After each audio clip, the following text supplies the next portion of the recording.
Tucker, a little background. I don't know if you're aware, but they are a nonprofit. So 555 Yeah, I knew Fitness that. is okay. Yep. So totally nonprofit, and so on. And so we're gonna get into your story where I'd like to go with this, and then you can, if there's certain things that you want to hit on, tell me. You know, like so we can segue into them or whatever.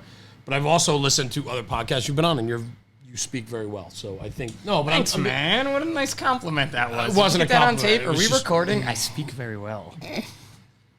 And speak into the microphone. I have to speak into the microphone because I speak so well. I'm gonna sit on the edge of my seat. But I The just mic want doesn't move anymore. I got that much more. Okay. Oh, I didn't Or know. You can Wow. just, pull it out. And just start rocking the mic like, all the slack you want. the motherfucking foreman, bitches. Fucking live. 3, 2, 1.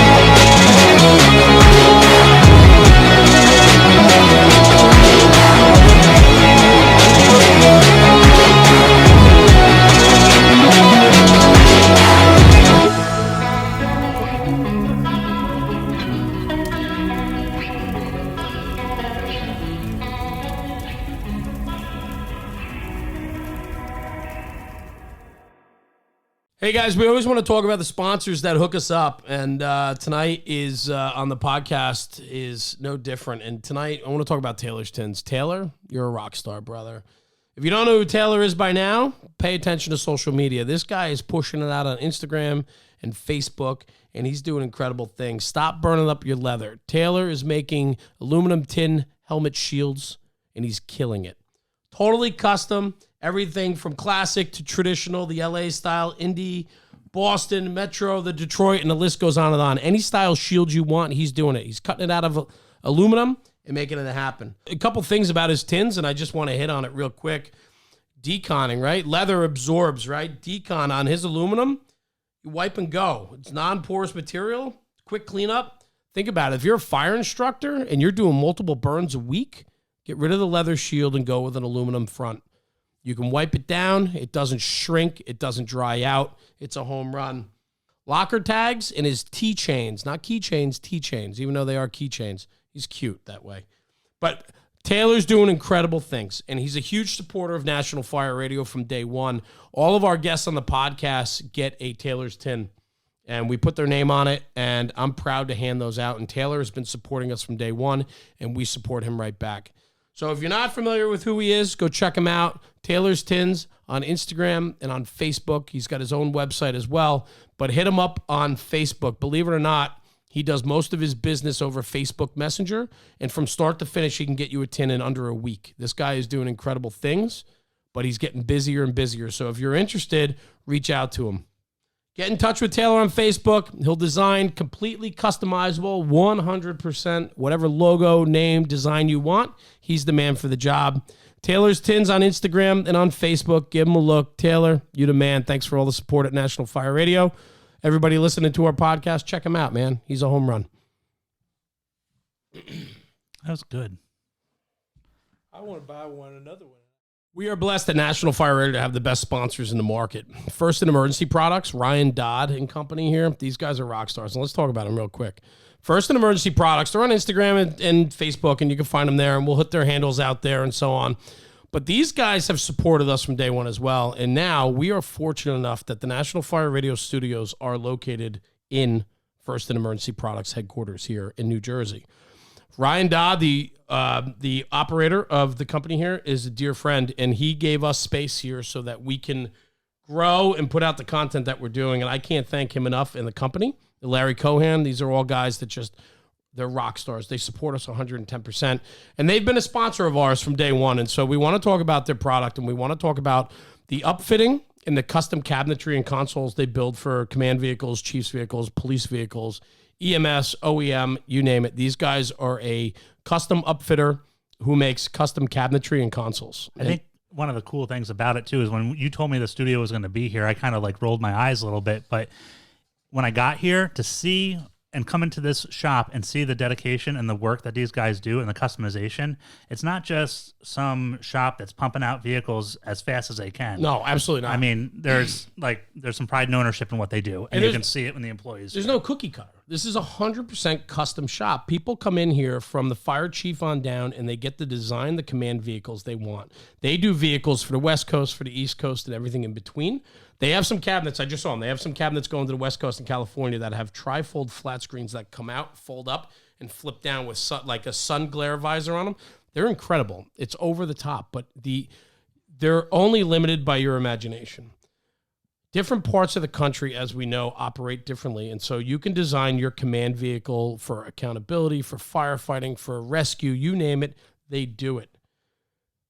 Totally customizable. And I think what's super cool is today they have this new product called the Gear Safe, which is a containment system for your chief vehicles, command vehicles, and so on, right? Fire vehicles, squads, you name it, utilities, and so on.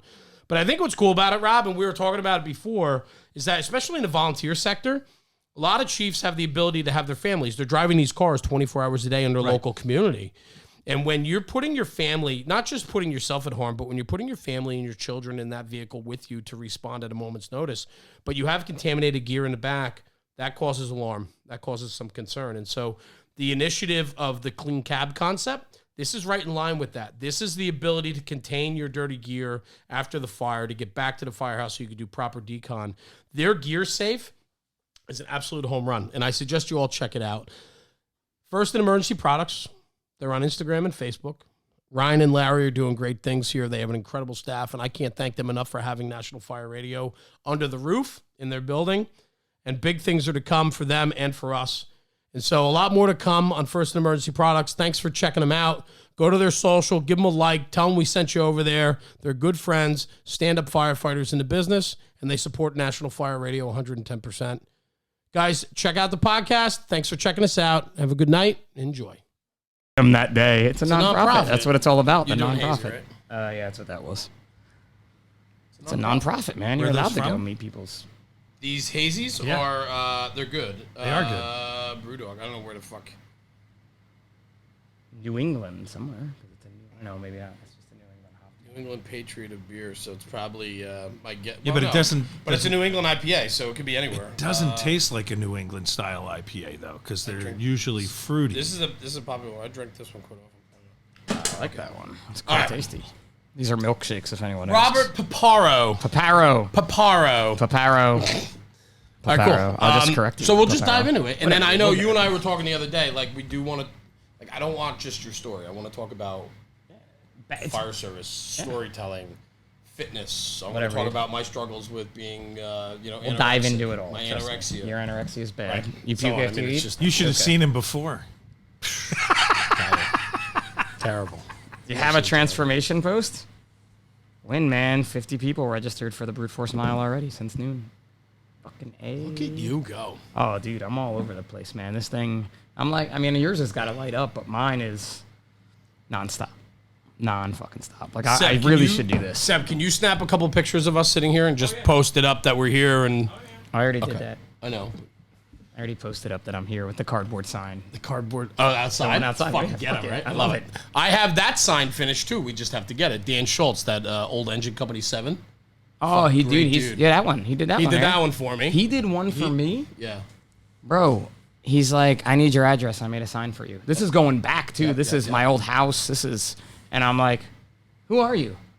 And Yeah, he's but that like, seems like the guy he is. right? That's exactly- Yeah, And who that's are when you? we went to his house. He seemed like he Yeah. was. I'm like, We should talk a little bit about that too. Yeah. Who are you? Like, Yeah. again, social media influencer, social media for, so I tell a story about social media for good, right? Because there was a while in the fire service where like, social media bad, don't do it. Without a doubt. Blah, blah, blah.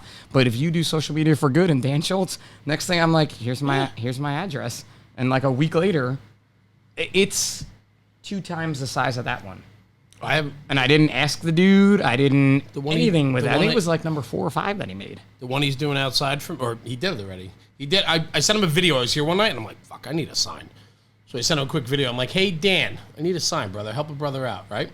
And he's become a good friend, and he's good friends with Rob. He lives up in, Dutchess County area where Rob is, so he knows Rob pretty well.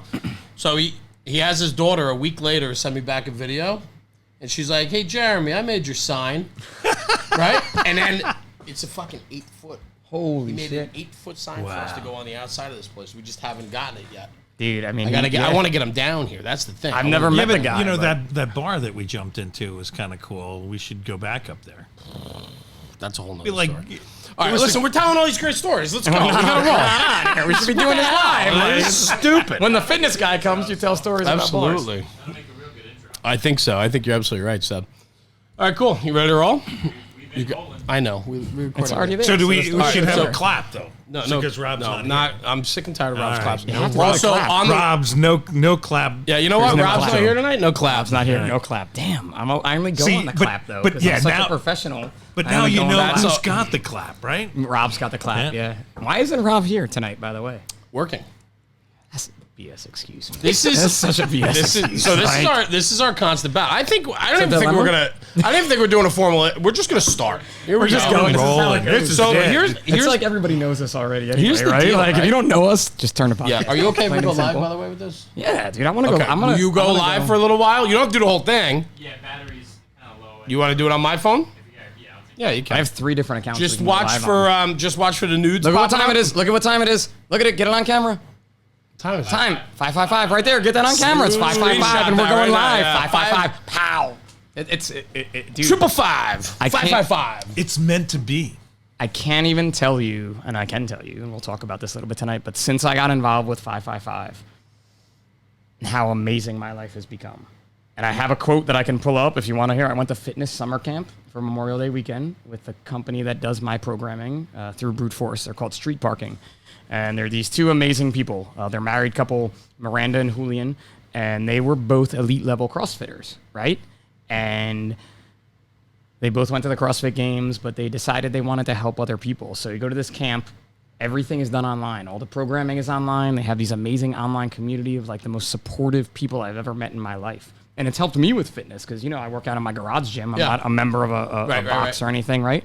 So we go to their fitness summer camp this weekend and have a blast up there doing brute force work. I was watching people's kids while they were competing in these things that I just met or I've met online. But Miranda said this at the closing ceremony. She said, things got good for me when I stopped trying to impress people and started trying to help people. Love it. Yeah. And you think about that, and as someone from fitness, you know, and they were competitors, and they're competitive athletes. Sure. And part of that is impressing, but she took all that energy and went to helping people. And I think about that with 555, and I'm like, all we wanted to do was help some people. And look at where we've got to. I mean, National Fire Radio, I'm here. So excited. I'm so giddy. Oh yeah, you made it, man. You really made it being here. But that quote, man, my head Yeah. was like, oh my God, look at I that. stopped trying to impress people and started trying to help people. Amen, brother. So think about solid brothers doing solid things. All I mean, you and I talk about. And listen, and as corny as like that saying is, which represents us, and it's corny, it's shticky, but that's the whole intent of it, right? Like it's light, but it gets to the message, right? Solid brothers doing solid brother things is very simply this: be a stand-up brother and do the right thing.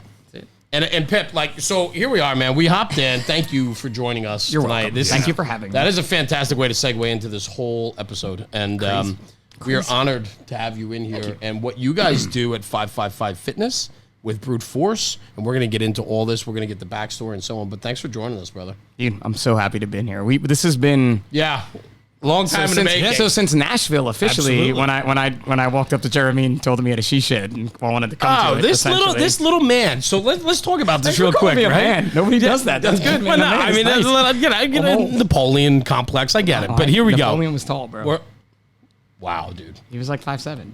Was he really? Everybody knows that. Yeah, No, that's a total misnomer. I didn't know that. Well, all right. Napoleon Well, means- let's So move on. everyone Let's not- knows that. He kept his hand in Look his it up. shirt. Google it. I Google got it. an idea. Let's not Google point it. out my knowledge of history and we Google just it. move Everyone on knows right that. now, It's right? just a falsehood. Everyone, not Actually, me. it's short people get angry about good. that. But Yeah, anyway, right. And they had a nothing to do with it. song about that. Yeah. Short people. There are lots of them. Wish I was a little bit taller in my high school yearbook. We go Steve-O. rolling into Nashville, and this was pretty early on for us, and so I didn't really know like what kind of reception, what we were gonna do. Like I had no idea. Like this good. is what we're doing is like That was your first show, right? Was Nashville? basically, yeah. Yep. And I was like, we're just gonna go and we're just gonna walk it, and we're gonna look at. Basically, we were there to make some contacts, look at some apparatus, Eat some And- chicken. Eat some chicken. some In the, chicken in the and- industry, you call it and it- suitcasing, by the way? Suitcasing or backpacking the show. I'm not That's there. in the I'm not industry. there yet. We're not industry know-how. I'm not there yet. I'll give you the lingo, man. Thank you, I've done it thanks. before, too. Because we do Appreciate that. carry backpacks. I did. I did it. New York State Fire Chiefs. We did it one time. That's how we did it. Are you going First on year. that?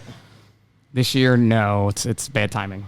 Bad timing this year for me. Sorry. So no, that's all right. But I want to bring what's this. gonna happen. We're gonna have No. This is it's good. I mean, it's real. I mean, it is. And that's the thing. Like you. So you and I. We met in Nashville. I think we even talked before that or something. Or we knew who each other were, obviously. But anyway, so we're walking through Nashville, and I hear this guy like making fun of me, but I couldn't see him because there was a crowd, and he was standing behind. No, I'm kidding. But he's like, "Hey, Jeremy, like now we have a mutual friend, Ryan Pennington, Jumpsy Views. We'll give him a little shout. Ryan's a fantastic guy, and he's really done some good things for the fire service too on social and with his classes and so on. And so I know he and Pip have done a bunch of podcasts together. You guys are friends outside of everything, and we are too. Ryan and I have become acquaintances. It's a bromance. And it's like a bromance. You may have replaced me in his life, actually. I don't think so. It may have happened. I'm just saying. He goes from one extreme to the other, brother. So that's worst weird. case of firefighter ADD I've ever dealt with. Yeah, oh my God. Yeah, well, so and I said it live. We're on live. And he knows it. And Pennington, we're going to do the Ryan Pennington hour later, where we just talk about you. About him and right, nice things. I could do it, man. Where I'm going with this was very simply this: big personalities.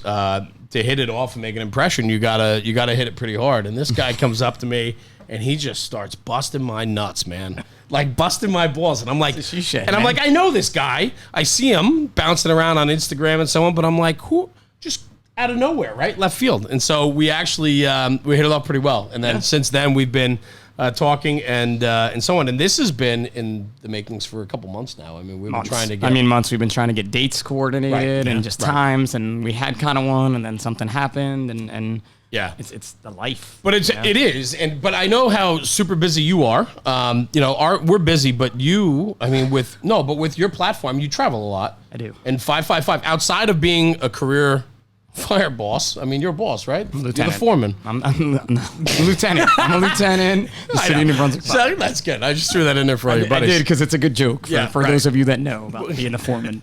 So, but anyway, so you travel a lot. And so why don't we just, I mean, we ended up here kind of by accident. You ended up here probably kind of. Totally by accident. Right. Totally never saw it coming, never anything. So give us a little backstory, brother. Give me the story of Robert Paparo. How'd you start out? Paparo. And how did you get interested in the fire service? I mean, that's an easy one. You know, it all started October 30th, 1978. If you really want to hear it all, I just lay it all out for you now, right? I could do it. Like, I'm a good talker. So I want to hear it. Let's do it. So my dad was on a job. Nice. I am second generation New Brunswick firefighter. My dad did 25 years with the City of New Brunswick, retired as our director, and he currently has 26 and a half years out. Wow. So as a career firefighter, that's the goal. goal. Life now. That's the whole. He's got a whole life, and he's out longer than he's in. And that's incredible. I remind him of this constantly, that his check that comes every month, it comes because I go to work. So if I didn't go to work, he wouldn't get that check. Nice. Like, just saying, Russ. I like that. But Russ...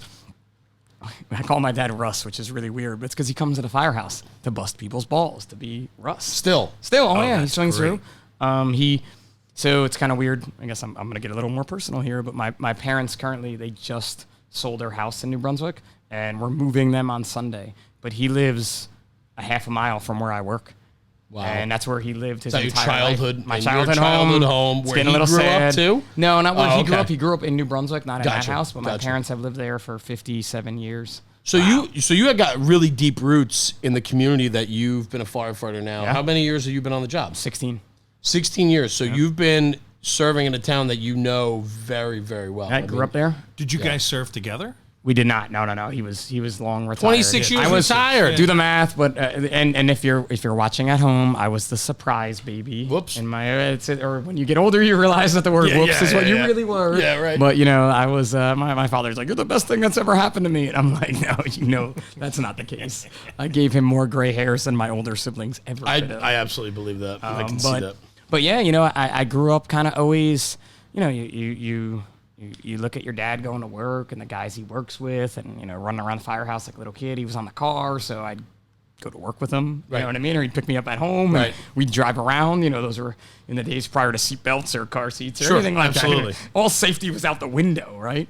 But I didn't know it was going to be for me, let's say, until like mid-high school. I was trying to figure it all out. I became a volunteer EMT At 16, I started in EMS. Because New Brunswick is a fully career department, right? Yep, so fully there's career. no opportunity for you within your city limits to be a volunteer fireman. Volunteer fireman or EMS, New Brunswick is a 100% career. 100% career. Yeah. Okay. So I went to the town next to us, North Brunswick, and started in EMS. Gotcha. Just to, I don't know, I thought it was different. You Right. know what I mean? And at 16, you could become an EMT. You know, to do a volunteer firefighter thing, you were like a nothing. You were like a kid that picked up the hose, I guess, which Right. I didn't want to do that. I wanted to try something else. And I really got into EMS and doing that. And then I got a job at 19 in EMS. And after working EMS a little bit, quickly realized, though, that it was not the path I wanted to continue on in life, that there were some better places to go. So the New Brunswick fire test was coming, but that was like when the state was in flux. They couldn't figure out what they were going to do with a test or this, that, the other thing. Now, was that a state test or was that a State chief's test, yeah, New Brunswick Civil Service. So I started testing around the country. So anywhere that was having a test that I could get into, I tried. It's awesome. So I went west, I went south, I went midwestern, whatever you want to call that place in middle, those middle states there in America. I went up to Boston, and that's kind of, I realized through EMS that fitness was important to me. Like I had to be strong because there are 2-man stretchers and, you know, stair chairs and things. But when I went to the Boston test, the guy in front of me, and it's just like a cruel joke, was like 6'10". Oh, God. The guy behind me was like 6'11". Like whatever they were, it was Yeah. like, you know, like, Two pillars standing in line. and when you're super short, tall, people feel like they need to, like, when they talk to you, they lean over you and duck down like you're my a gosh. child. Like, Oh, my gosh. and the guys running the test were just living it up, Dying. killing me. Like, it didn't help that I was from New Jersey, and you know, Right. I'm New Jersey born and bred. Like, if you, like, I didn't even care that I was testing for their department at this point. I love it. But I love it. It was also kind of that like aha moment at. So I was 21 when this happened. Yeah, I was 21 because we definitely went to a bar after the test, so, or legally went to a bar, I should say, or I get illegally. it. But 2021, where I was like, man, what if that dude went down in a fire? Yeah. You know, like I got to get him out. You know, Right. that's what he's depending on me, whoever Right. this guy was. And I didn't get hired by Boston. Obviously, you could see that because I'm here, not there. But it was that moment that I'm like, damn, fitness is important. And that was a big thing for me. So I kept testing, and eventually got hired in my hometown. That's great. That's cool. You know, which is kind of crazy. Yeah. You know, and you don't even realize it at the time. And my dad told me, you know, 16 years ago, keep a journal, Robbie, because that's what they call me in my family, Okay. Robbie, because Yeah. we would all look for Pip if you said that. Right. You know, you don't listen to your dad ever. Kids, listen to your dad. I'm a dad now. Listen to your dad, kids. But to think about those 16 years, the things that I've seen and done, Without a doubt. kind of crazy. Yeah. So through that, you know, I was doing the fire thing, and we had some bad things happen in New Brunswick. Lost a couple guys. I was involved with Kevin Apuzio and what happened to him in Franklin, and I knew Kevin beforehand. Started having some issues, kind of mentally, and kind of, you know. Were you at that fire? I was at that fire. You were? Yeah. Yep. Wow. It was a very bad morning. It was the easiest. Yeah, I mean, I have to just reminisce real quick. I mean, we reach out. I mean, our platforms across the country, and if you're not familiar with the fire, it was East Franklin, right? Yes. East Franklin, which is in Franklin Township. Okay. Somerset. Kevin Apuzio was a young firefighter who did everything right, but the situation just went wrong. Situation went wrong. A lot of things went against them that morning. And, Right. And I think, you know, being a New Jersey guy, all of us being New Jersey guys, that fire stands out of a lot of line of duty deaths. That's one because it was very close to home. It was a squared away volunteer department that absolutely operates the way they should. You know, it's not one of these backwoods departments where things are questionable. I mean, you know, and not only that, but even the NIOSH report. Because I remember when it happened. I remember following up on the reports afterwards and understanding what went wrong. And plain and simple, they went in to make a grab, and they were on their way out, and the floor went out beneath them, and you know, it's one of those things where you do everything right, yet it's still a dangerous job, and things went wrong. And things went very wrong. so I just wanted to mention that anybody listening or following, if you're not familiar with that fire, I would suggest taking the 10-15 minutes and read that NIOSH report and just go over it and you know and so on, because I think it's a good read. And you can learn from it. You know, as being someone that was there, you know, there were definitely not everything got done right, and they learned from it. I learned from it. You know, I was a young firefighter at the time when that happened, and I was also a volunteer at East Franklin prior to you were? Hired by New Brunswick, yeah. Oh, wow. And I worked Okay. with Kevin at Rutgers Emergency Services. Oh, my gosh. There's a lot of ties in there.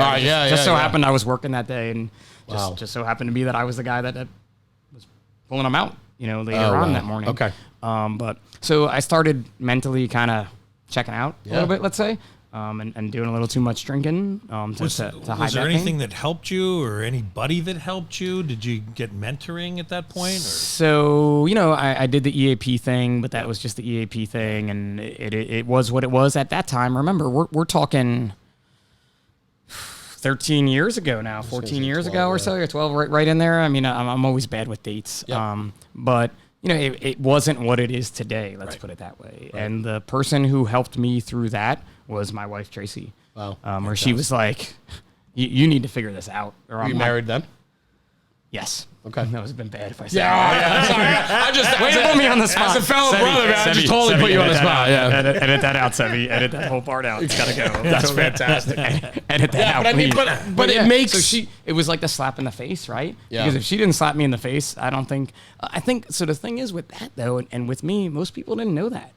It hadn't been like I wasn't like already drinking, you know what I mean? Or anything like nothing changed. You couldn't tell at work or anything like that. Right. Like there was I wasn't going to work intoxicated or anything like that. Right. But I was drinking in excess, way more than I had been, and should be. Yeah. And I was using that to kind of mask it. Yep. And so through getting some help on my own, that kind of led me to running and replacing one addiction with another. Okay. And if you see that in the fitness world, there are a boatload of fitness people and serious runners that were addicts in the past, and they replaced that addiction with that. Yeah. And we were doing a 5K for Jimmy D, who passed away in New Brunswick, Deputy Chief Ahern. So I got on that race committee, and I was running every weekend. I mean, like this area up here, I ran races every weekend in towns up here. Oh, really? But it's really hilly up here, so I started going south. If you went by the shore, there's not a lot of hills. Yeah, right. That's pretty flat. Hills, man, hills. There was a St. Patrick's Day one, I think, in like Morristown. And I'm like, they're like, there's just a little hill at about mile 1 when you make a right. Yeah, like I remember like making a right and stopping and being oh like, my God. I'm like, are you kidding me? A little hill? Like everything is stopping. Oh man. So that kind of got me launched into fitness, like for real, like as doing it. You know what I mean? Never thought I would be where I am in the fitness world. Yeah. So let's hop into that. So I mean, it's really, I mean, just to hear this backstory, because I didn't know any of this about you. I mean, you and I don't know each other. We don't know each other that well. I mean, we know. We met online. Shh. Oh boy, that dating service. But to hear that backstory really puts a lot of things in perspective of like how this kind of puts you to the position you're in now, right? I mean, so when we talk about 555 Fitness, you kind of fell into that. I mean, it wasn't right. Sure. Totally fell into it. Why don't we man. talk about it? Because I mean, that's really, I mean, you have an impeccable career in the fire service. You're a lieutenant in a stand-up career department, and you're widely respected by your peers. And there's a lot of guys across this country that respect you, not just as a fireman, but also somebody that's taking the lead in fitness in the fire service. And I think that the reason why we're hooked up here today is really to talk about that. We want to get your platform out there. It's a nonprofit. Yes, sir. I mean, we got to talk about these things because those to me are the important things that that everybody needs to hear about. And so give me a little background, man. How did we fall into 555? I fell into it. It's the easiest way to put it, right? But so with the Jimmy D 5K, I was doing CrossFit at the time, I drank the Kool-Aid, the CrossFit Kool-Aid. How long ago is this now? 10 years? No. 555 has been around 6 years. Okay. April 29th, crazy thing. So I did not start 555. A captain in Fort Worth, Texas started it on April 29th. April 29th is my father's birthday. This is crazy. Random, right? Just random, crazy. We started this podcast tonight at 5:55, by the way. So not intentionally. Yeah. Random. I mean, I've been here since like 5:05. Right. Said he's been cleaning all day. Yeah, this poor guy. Poor guy. And then there's no air conditioning. I'm just gonna. No, we're good now. It's nice and cool in here. It's so cool in here. It's not even funny. Once he starts talking, the wind just blows that way. Wow, there it is. You feel the kidney. Poor Sebi behind the camera, right? That was a kidney shot. But yeah, so he started this Facebook page, 6 years ago. Facebook pages were very new. Sure. And the reason he started it was because he was really tired of seeing the fire service doing nothing about the leading killer being cardiac-related disease. Right. So the past 15 years, cardiac-related disease has been the leading killer of firefighters. Number one. Mm-hmm. Now, We can sit here and argue about PTSD and cancer and all this, but if we look at what is recognized right now, that is it. And we'll talk about all those other problems later. But at the time, he said in his mind, he wanted to make a change and he wanted to make an impact. So he started this Facebook page and he started putting out workouts that looked a lot like CrossFit, but he had different levels, level 1 to 4. So like if you were totally out of shape, you did level 1. If you were kind of in shape, you did 2 and vice versa there. Progress, yeah. And he also started putting out pictures of firefighters in action and would ask on the bottom, are you fit enough to do this? Yeah. So he's putting out fire porn before anybody even knew what fire porn was on the internet, because it's 6 years ago. You know, social media was a different place. Instagram was, I don't even know if it started it when he started it, or it was very, very new. So what happened was I was doing a CrossFit event to raise money for the James DeHern Foundation. And another buddy of mine was like, hey, check this 555 guy out. Maybe he'll share the event and you get some other places to do it. Okay, what do I care? So I reached out to him. Yeah, I'd love to share it, brother. Great, no problem. So he shared it. And I started paying more attention to him. I started doing his workouts. Being a typical guy from New Jersey, I started to complain about them. Not about the workout itself, but at the fact that I couldn't do it at work. Okay. Because he was putting out stuff with rowers and bumper plates. Okay. You know, our rower, somebody ripped the monitor off our rower, so you couldn't count your meters. Right. Our barbell was bent. Our bumper, we didn't have bumper plates. We have steel plates that probably weigh 65 pounds from the moisture they've sucked in over the 20 years they've been there. How about the fact you even have all that? Most places don't even have all that, right? Absolutely. So this is how old this is. This is before Facebook Messenger.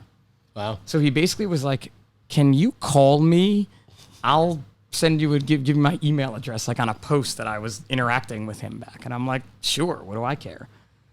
Gave him a call, and he's like, you know, I see that you're not making fun of me or anything, but like, why can't you do these? He didn't understand that. Right. Because where he was in Texas, they did have all the equipment. Right. Right? And he didn't get it. We started talking. That was in July. Right? Yeah, around July, August or so, we really started talking. And as my wife describes it, my wife Tracy, I have to say that, the bromance began between he and I. And we started bouncing these crazy ideas off each other about, like, you know, maybe we start a not-for-profit. What can we do? Maybe we can give equipment away. Can we do this? How are we going to make a positive impact on the fire service? And through all these talks, he was kind of like, listen, brother, you're like, and he's from Texas. Right? Whole different, big guy from Texas, little guy from New Jersey. We're going to change the world. With a real big attitude. Yeah. Absolutely. And he's like, you know, you look like a good front man. And I'm like, a good what? I'm like, I'm not a good front man. Like, I'm just this little dude from Texas with like a bad mohawk that everybody makes fun of me about. And he's like, I want you to be the face of this thing. You can do this. And we came up with a plan. You know, let's sell T-shirts. Let's raise money. Let's try and become a not-for-profit. And let's give fitness equipment away. And on January 1st of 2014, the years get so far. Yeah, you're not good at dates. So sad. We know that already. You're totally not good at dates. Tracy's not good at dates. Not good at dates. But I launched our Instagram page. And no one... Like, Instagram was like nothing. Yeah. So the initial 555 Instagram was my personal Instagram. Oh, no kidding. I didn't have a personal Instagram. That was it. That was me. Right. And there we put out body weight workouts because that's what I was doing at work at the time, was mostly body weight workouts. So we started putting them out there. We started doing all the other stuff. We got our website up. We designed a T-shirt with another buddy of mine. I had a screen printer. So that's January. All that kind of started. And by June... we had given away our first fitness equipment grant of $3,000. Wow. One T-shirt, raised all the money for that. We got a little bit of a pre-donation from a friend of his. This is in 14? 14. It's so bad. Okay. 13 or 14. So like 5 years ago. 5 years ago, yeah. Right there. Because he had started, our 6-year anniversary. So 5 years ago, we gave away our first grant. The Upper Peninsula of Michigan. We had UP. We owe the UP. They love me up there. The We can tell those stories later. The Upers. Oh, yeah. Been there eh? many times. It was an experience. Yeah. So we had about 34 applications for the first grant. And it was awesome. We gave away $3,000 worth of equipment. That's fantastic. It was like high five team. Yep. You know, we were on the local news in the UP, like second story on a Saturday night. There's your boy cool. Pip. Like, that's great, man. Talking about things. There's a little guy from New Jersey with little a kid mohawk from New Jersey with a mohawk in the UP. Yeah, right? all right. It was crazy. Yeah. Right? Crazy. And there were other folks involved too. You know, Ava from right outside of Rochester jumped on board, and You know, my buddy Alan designed a lot of. Well, that's what I was going to logos. ask you, right? Because the momentum starts to go. Like you guys took it from the local level, and then you said, "Listen, we want to turn this into a nonprofit. Like this is bigger than all of us, right? We want to turn this into a machine and do better for the business." Yep. Right. That's it. That's the story. So I have to think because you surround yourselves with. Just a couple times that I've seen you now with your crew, Oh, you no. guys We lost very the GoPro. Oh, that's all right. GoPro down. Shockproof. But you surround yourself with a really solid group of people that I think probably found their way to you. Dude, so I made that joke like you and I made online. Right. Everyone who is involved with 555 Fitness, except for 3 of us, we met online. Wow. Yeah. And me being one of them and 2 other people Right. that I knew from back in the day that I was like, hey, I got this crazy idea, jump on board. And I didn't really get I know that conversation. Right? You know how that, right? You can ask a few guys about that conversation. Yeah. Everyone else, everyone that's part of the team started as a fan, and I started as a fan. Right. Right? Yeah, right. Fan, Absolutely. Fan Right. first, right? Fan Right. first. Same way. Found us online. And I have these folks in San Diego, Denton, Texas, Ohio, Roanoke, Virginia, Detroit. Yep. We all met online. Wow. Yeah. And then like occasionally we met in person first, but most people, you're cool. You want to do work. Let's make it happen. It's through a common cause, right? It's through a common theme of bettering yourselves to better the job, yeah. right? I mean, that's why you did it, Yeah. right? Standing Totally. online with those monsters standing in front and back of you, and you're like, all right, if I'm going to do this, right? Yeah. I remember the other night we were sitting here with Heather, and Heather was talking about how she's like, listen, I'm a female, and I there's no difference between me or you. Like, I need to be able to do the same job you do, There's and no, like, there's no girl saw. There's no right, girl. yeah, right, rose. but it just- also it is. goes, and I'm just putting it out there as a piece of conversation, but everybody has to fall in line and be able to do, when called upon on the fire ground, to be able to do that same job. And that is, and I don't. So let's jump back a little bit I guess the captain from Texas who started that. That's what he was saying. Right. Are you able to do this? Whether you're a guy, a girl, whatever color you are, Yeah, it wherever doesn't you're matter. from, wherever you are you really able to do this? And you have to look at that. I think a lot of the viewers now and the people listening, you have to look at yourself. Take a hard look, because trust me, after a job, I'm hurting. Yep. And I'm the fitness guy. And guys are like laughing at me. They're like, what's wrong? I'm like, everything hurts. My back hurts. That pack was horrible. I just want to lay on this couch right now and die. Right? We're all hacking up a lung and we're all on air. Yep. Right? We're on air in overhaul now, until it's clear. Yeah. I'm still hacking things up and it's washing out of my mohawk with the product that's in it, just running down my face, right? But you have to ask yourself, can you really do this? And can you really do this and survive after?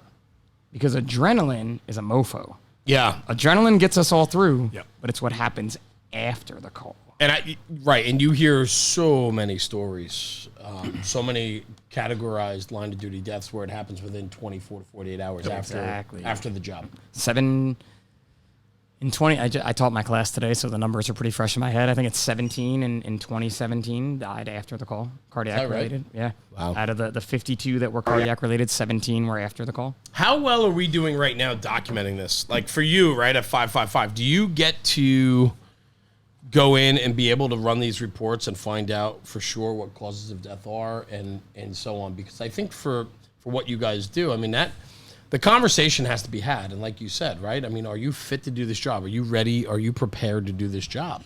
Numbers speak, right? I mean, I remember. Numbers are there, and they've Right. always been there. Right. The NFFF is keeping them, NIOSH is keeping them, FEMA's keeping them. They're all out there. Yeah. Anybody can look up. It's like reading the reports, right? And so this was something for me. So go ahead. No, go ahead. What do you got? Well, where I was going to go with this was I remember years ago I was affiliated with a fire department where the contract did not allow their guys to work. We can talk all about that. Yeah, Okay. So where I'm going with this is, and this is the same in line with like mental health. When we did an episode with on mental health. Yeah. And physical health, mental health, I think they're both at the forefront in the fire service It's more that now whole than ever. triangle that we've always The talked about. triangle of cardiac-related disease, cancer, Right. and mental health, right? So, Absolutely. So right now, the only classified death would be stress overexertion. Okay. That medically related death. If you want to look medical, and you Right. say cancer and mental health or PTSD, whatever you want to call it, whatever word you want to use. I feel like This is my personal opinion. Yeah. But we need to get to a point where that becomes like health and wellness related, and those three are tied together. It's very hard to prove any of these are actually job related. You know, sometimes with these reports, you know, it was an 82-year-old volunteer who was sweeping the floor at the firehouse. You know, if he was sweeping the floor at his house, that heart attack may have happened. You know, so the numbers we can learn a lot from, but we have to really dive into them. Sure. And something that we do at 555. So our name, that 555, of course, we use that for the code that we ring out when a firefighter has died in line of duty. Right. A lot of people don't know that. A lot of people in the fire service, that's one of our number one asked questions. And even from folks in the fire service. Like, what does that mean? Heritage and tradition. And you talk about heritage and tradition, they right? tap out the bells. They tap out the bells. And here, well, maybe not 555, but so if you look at the city of New York, it's 4 5s, right. If you look at the city of New Brunswick, it's 1 5. Oh, okay. Now, I didn't make up the name. Yeah. That was this captain in Texas, right? Right. City of Chicago is 335. But 5 he found when he was trying to come up with a name was very synonymous with that. And when we look at it again, we ring it out on our social media page for every line of duty death. We have a video footage of me ringing out that and tapping it out for them off a bell. Right. Wow. And what had happened was I was reading all the NIOSH reports. Everyone, because I get the email alerts, right? And then I started looking at people's names when I saw cardiac-related death. And then I started Googling them. And I started looking at them and realizing that a lot of the people that were dying of cardiac-related deaths were not the fittest-looking people. Right? And I'm not here, we're not shaming anyone, right? It does. And I was doing this a lot. And this started to get back into my head. And nightmares started coming back. So if you want, we do that triangle again, you know, it's just that simple. I don't do that as much anymore. But it was really, I was reading too much into it. Yeah. You know what I mean? Like I was following their funerals. I was back in that place where I was a long time ago in a different way. But it gets in there. And that's where, like Tucker said, that triangle of it all, you know, we put that together and it's health and wellness. Yep. If you would have told me 6 years ago when I got involved in this that I would be on a stage like this now, the National Fire Radio stage. Yeah. It's a big stage. Oh, man. it's huge. The she shed is amazing. It really is. Once I fancy. get a new sign back there, it'll be right. I mean, right? it's like falling down, peeling. The tape. But we were two bros who like to lift things up and put them down, right?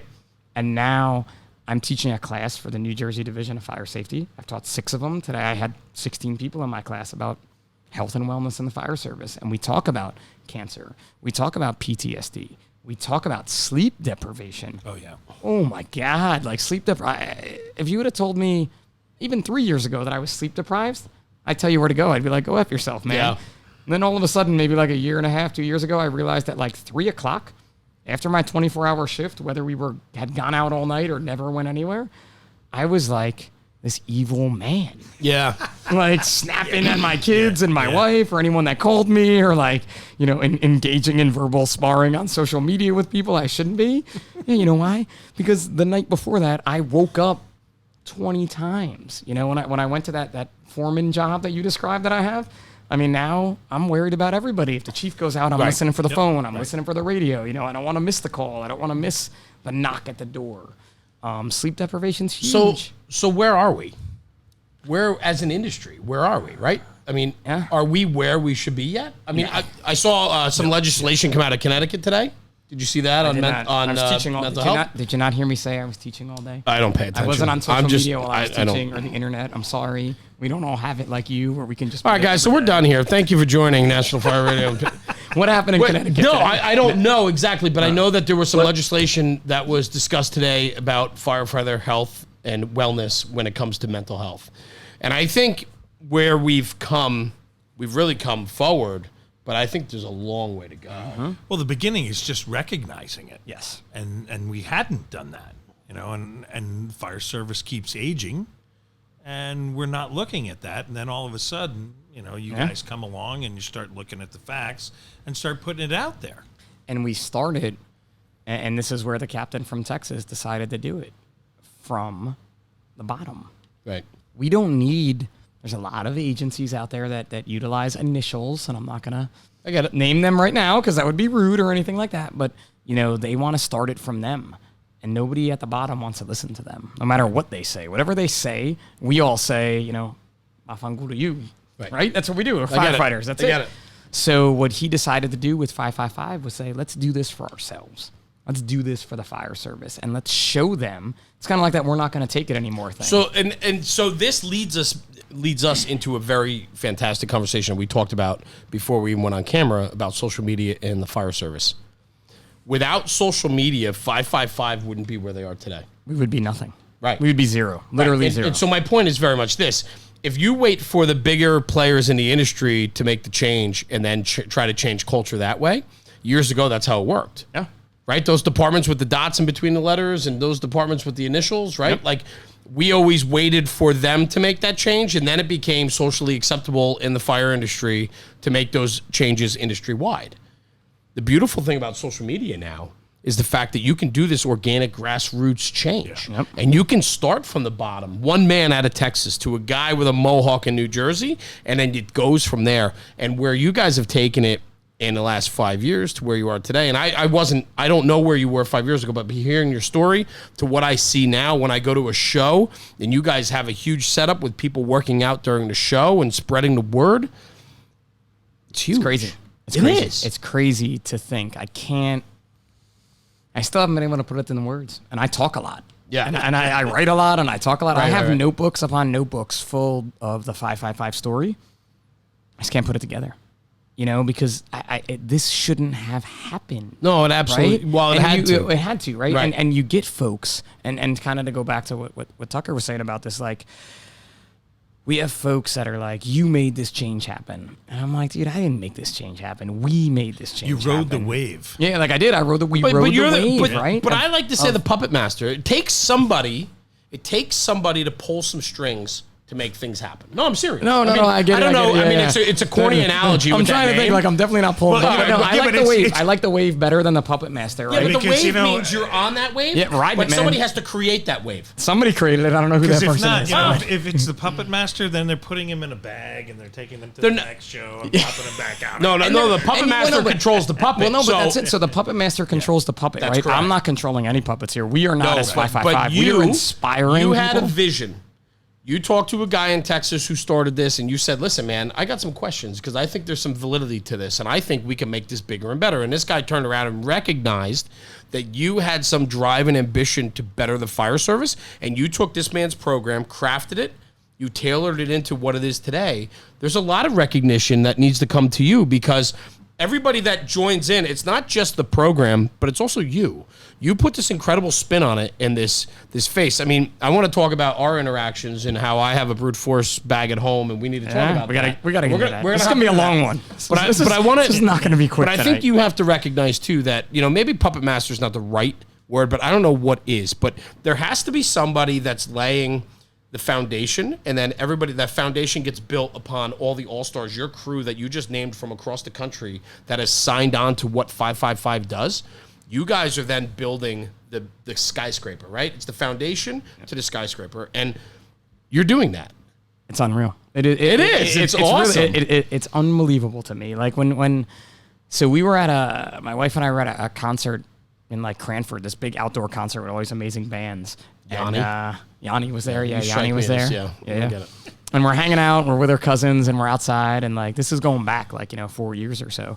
And some dude who probably had a couple too many beers came walking by and was like stopped and turned and stared at me, and he's like, 555 guy, and like gave me the big high five in the air. Nice. And I'm like, what's up, man? And he's Yep. like, love what you're doing. Yeah. And he just kept on going away, and I'm like, that just happened. Yep. Did somebody just know who I Yep. was? Like, and now we get to a point where my two boys, Finn and Declan, are like, Dad, could you wear a hat out today so nobody knows who you are? Because they realize that if I wear a hat, no one knows who I am. But if I have the mohawk, I'm the Sandbag guy or I'm this. I never set out to be that. Nobody has. man. Nobody like, does. Like, Nobody does. I never, even when, and so I don't say his name. You notice I keep saying a captain from Texas, right? And so he is no longer involved in the organization. And it is not because of anything bad or negative, but he saw how big we were getting and how a not-for-profit is a business. Yep. Number one, I've learned more about business, yeah. and it is a more cutthroat business than most businesses in the not-for-profit world. I mean, there are people that will stab you straight out. Don't even think, like, they'll cut you. And there's some really big ones that will steamroll over you Yep. and kind of laugh at you as they're doing it. Right. And that's when you're small. And then maybe when you get a little bigger, they come and they knock, hey, remember me? And I'm like, I do. Sounds familiar. I do right? remember Yeah, when that bus back over. exactly. You remember that? I Yep. remember that. I do. Good I don't to see forget. you again. I'm Yeah. sorry. I'm Yeah. sorry I digress. But he and I have no ill will towards each other. As a matter of fact, he texted me this morning. That's fantastic. Well, it is, but sadly, it was because he lost a firefighter with him from cancer. Right. But we're still great. That bromance is still there. And he stepped away and told me flat out, you have done things with this that I never thought were possible. Awesome. Even though I knew it was bound for something else, you've taken it to levels that I never could see. And I want you to continue it. And it's yours. I'm like, for real? I'm like, you're giving this to me? There's no money involved here, folks. I take no pay. He took no pay. No one from 555 takes a dime back from the organization. But giving that to me, it was like entrusting me with his child. Right. You know, and now I owe it to him. In my mind, I owe it to him to just keep pushing forward. It's doing the right And thing. It is. It's unreal. But that's what it was. He started that, and we have a question from like 15 minutes ago that you said, where are we now? Right? So go back 6 years. Fire service is definitely a different place than it was 6 years ago. Sure. 6 years ago, cancer was starting to come up a little bit and talking about all the different cancers we have. 9/11 cancer was just kind of hitting everything that was happening there. PTSD was still not spoken about. No. Sleep deprivation was definitely not even That's thought not about. even. It's still not. being It's still talked not. about. It is. It is. It definitely is. It was but all not about the heart attacks. It was all about the heart attacks. It was all, and even that they were still. We were focusing on car accidents and we can tie everything together however you want to. I mean, do you know there's a year out there that no firefighters died within a structure? Like fire did not kill a firefighter in 1 year. I want to say it was 2013 or 2014ish. Really? Yeah, that it wasn't actually a fire. Wow. Things happened at fires. Sure. But it wasn't the rapidly changing fire conditions. I like to use that one a lot. But so where we are, fast forward, and people are telling us all the time, you guys are the reason for this change. And I'm like, it's not us. It's all of you. But fitness is at the forefront. So much so that I'd say every 3 days I get a DM or a text or like, what's up with all these other fitness guys on Instagram trying to be you, Pip? And I'm like, they're not trying to be me. I'm like, they're trying to help. Right. The more people you put out there doing this, the better the it's going to word. be, Yeah, and I'm the not word going out. to, I'm not going to say that me and all of them are the best of friends and we sing Kumbaya around the campfire because we all do things a little differently and it's a fire service. But hey, if you want people to be fitter or healthier, by all means, let's have at it, right? Let's change things. And that change is definitely coming. And a good marker for me was FDIC this year. Right? We judge with our eyes, don't we? I mean, when Without you a look doubt. at- Without a you, doubt. You size me up, I size you up. We're not getting into a fight, but I walk into a bar and I look around and I size up the room. Of course. What do we got going on here in case something bad goes That's down, right. I right? know where I'm Anything going. like that, Yep. right? See what that's happening. I know who I'm hitting because they're about the same size as That's me right. and who I'm avoiding because they're going to pummel me. But at FDIC this year, I noticed way more people walking around with water bottles. Yep. Yeah. I mean, like, I can't even tell you, staggering. Keeping their hydration level up, which is huge in the fire service. You need to be hydrated all the time. I'm peeing all the time because I drink so much water all day. Right. That's what happens. And I totally said that on your podcast. Didn't No, I? that's okay. But that's what happens, right? Maybe we can edit that part out. No, we're gonna leave that in. You could leave it in. Have some more water. Stay in it. Stay in. Have some more water. The water here is good. The some more National water. Fire Radio water is good water. stuff. Well, I'm Best feeling water there's I've a ever little had. there's a little guilt while I drink this water as we're talking about this. But go ahead. But so I saw that. You know what I mean? I noticed that because that's what I do now in the 555 booth. I kind of hover and I How about watch the how fact things happen. that the water, I didn't even think of that. The water bottle, what's huge on social media right now? Send me a sticker. I'm going to put it on my water bottle. Oh my God! Yeah, I'm gonna put it on my one. Guys put their water bottles to show pictures of them on the rigs, in the kitchen at the firehouse, right? On their workout It should day. be with you 24/72. It's not just for the workout. I didn't even think of it. Yeah, I didn't right? even think of it. Yeah. So- I rolled in with my big Poland Spring over there. I see that over there, right? It's I, not like I half full drink, though. I drink 2 of those a day. Now we're gonna. Mine's in the car. No, it's okay. Mine's in the car in my lunchbox because I taught today and I ran out of water. when I got Flintstone here. lunchbox. Just saying that. Yeah. So what? Scooby Doo lunchbox. No, I get it. Oh, hey. Scooby Doo? So- Scrappy. Scrappy was it? Oh, come on. Because I'm little. I see what you did there. See? All I right, get let's it. move on. I get it. Your whole crew is going to target me and kick the crap out of me, so we got to move on. I don't think the whole crew. They might. I don't know, man. I think one of the girls could take care of you. Like, I'm sure one of them. I got some MMA fighters on the Oh. team Oh, too. jeez. I'm scared. I want to get. Listen, I want to get there. I do. To MMA, we could get you. I totally. so an MMA fight between you and Jason from Fire Department Chronicles. You heard it here first. Actually, Who wants to see it go down? I challenged in Harrisburg. I challenged the hook in a can to a boxing match. I'm putting my money on Jersey. Chris, it's Jersey versus Jersey. Jersey, like, yeah. It's well, he's more local than that's me. why he's putting his money on Jersey. Anyway. Somebody's going to win. That's a whole nother story. We totally digressed here. But yeah, Jeremy and Jason from Fire Department Chronicles, MMA, 2020 FDIC. Heard it here first. 2021. Well, he just joined the gym. So I did. And he has a all right, so let's talk. Let's go back to dive into FDIC. this. No. All Let's right. go back to FDIC real quick because Yeah. there's some other things that I noted. Going in and out of the buildings, like out to the outside, I was not walking through a cloud of smoke. Oh, yeah. Smoking is. Right? Yeah. I was not. I mean, there were smokers. There's always going to be smokers. Right. But it was nothing like it's been in the past. Yep. And that is on a decline to the point that 25 guys on my shift, one person on my shift vapes occasionally. And he doesn't do it on shifts. Right. You know what I mean? So if we're out at a social event, you'll see him like sneak outside and hit his little I stupid get it. smelling pen. Yep. But my job, about 100 people on my job, I think, I could be wrong, but publicly, you should have closet smokers always. Of course. I'd say there's 5 people that smoke. Wow. When I got hired, we were probably at 50% what I was smokers thinking. 16 years ago. Yeah. Right? Listen, you come out of a job, you're changing your I was bottle, doing- you got a cigarette hanging out of your mouth. I mean, it's.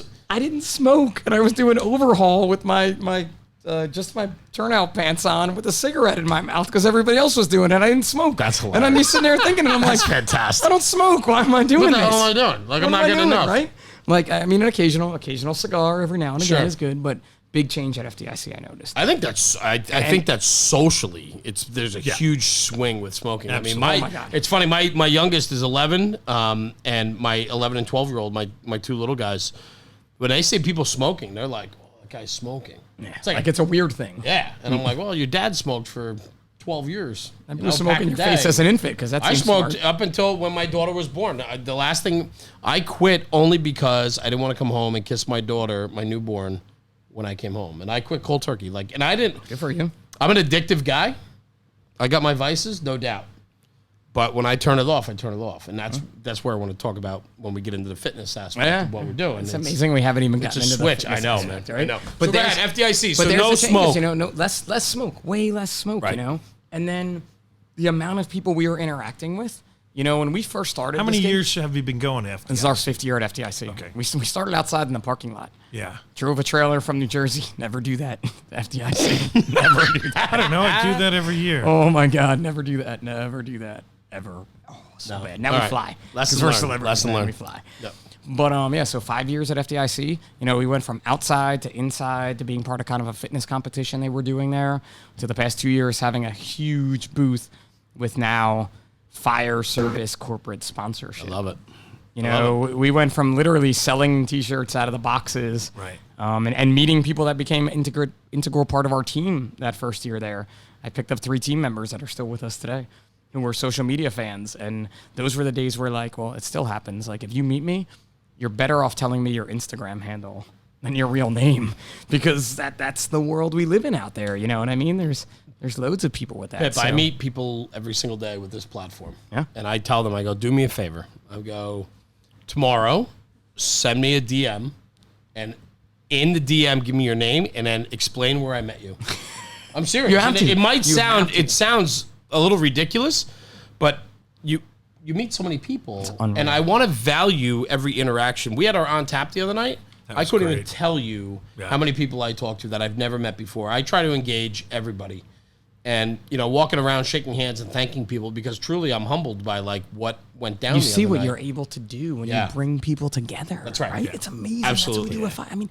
Little guys, men and women come up to me, and their little kids have mohawks. Yep. And they're like, No, I love it. Dude, Yep. it's like my favorite picture to get with the little kid with the mohawk, like throwing a little shaka or something like that. You get the know, mohawk, and I get the parent going, say it. And the kid's like, hey, guys, it's Jeremy, National Fire Radio. And I'm like, holy crap. I'm like, tell him to stop. Don't We could FaceTime my kids right now. Nah, You're with Jeremy from National Fire Radio. Look at this amazing thing I got in my car. It's called the seatbelt. You know what's just fun? great? You Oh, click it. the blinker is one of my most favorite innovations. But I will tell you this. I think a lot of, and all of that, and I'm directly involved, and Tucker's involved in it too, and Sebi and Rob and all of us. But I'm going live. But it really comes down to when you're trying to do something different or make a difference, and you're 100% authentic, and you talk about what's trying to make the job better, you win.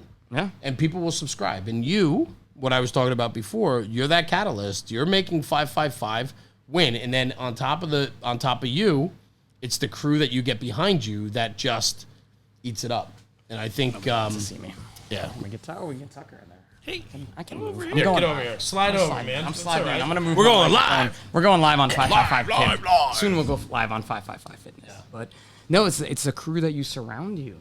Yeah. And the people that I met. I know I met you through 555, but like this team of mine, these people are my best friends now. Yeah. I mean, like best friends, like the solid brothers doing solid thing. I mean, dude, the group text messages. I'm like, guys, please stop.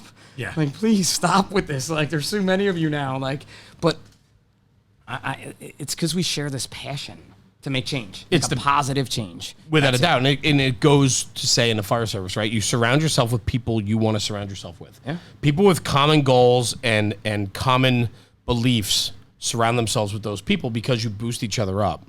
Too often in this business, there's too many mutts out there and there's too many people trying to tear it down. And those people need to go to the curb.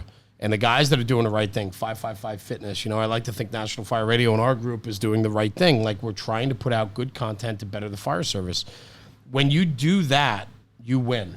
And you're always going to have naysayers. I'm sure you have naysayers too. And I'm haters sure, galore. I'm sure there's tons of haters. Now with social media, you can get this stuff out there where before, you had people that were pushing in your department, but they were pushed down by the mutts, and they were held down.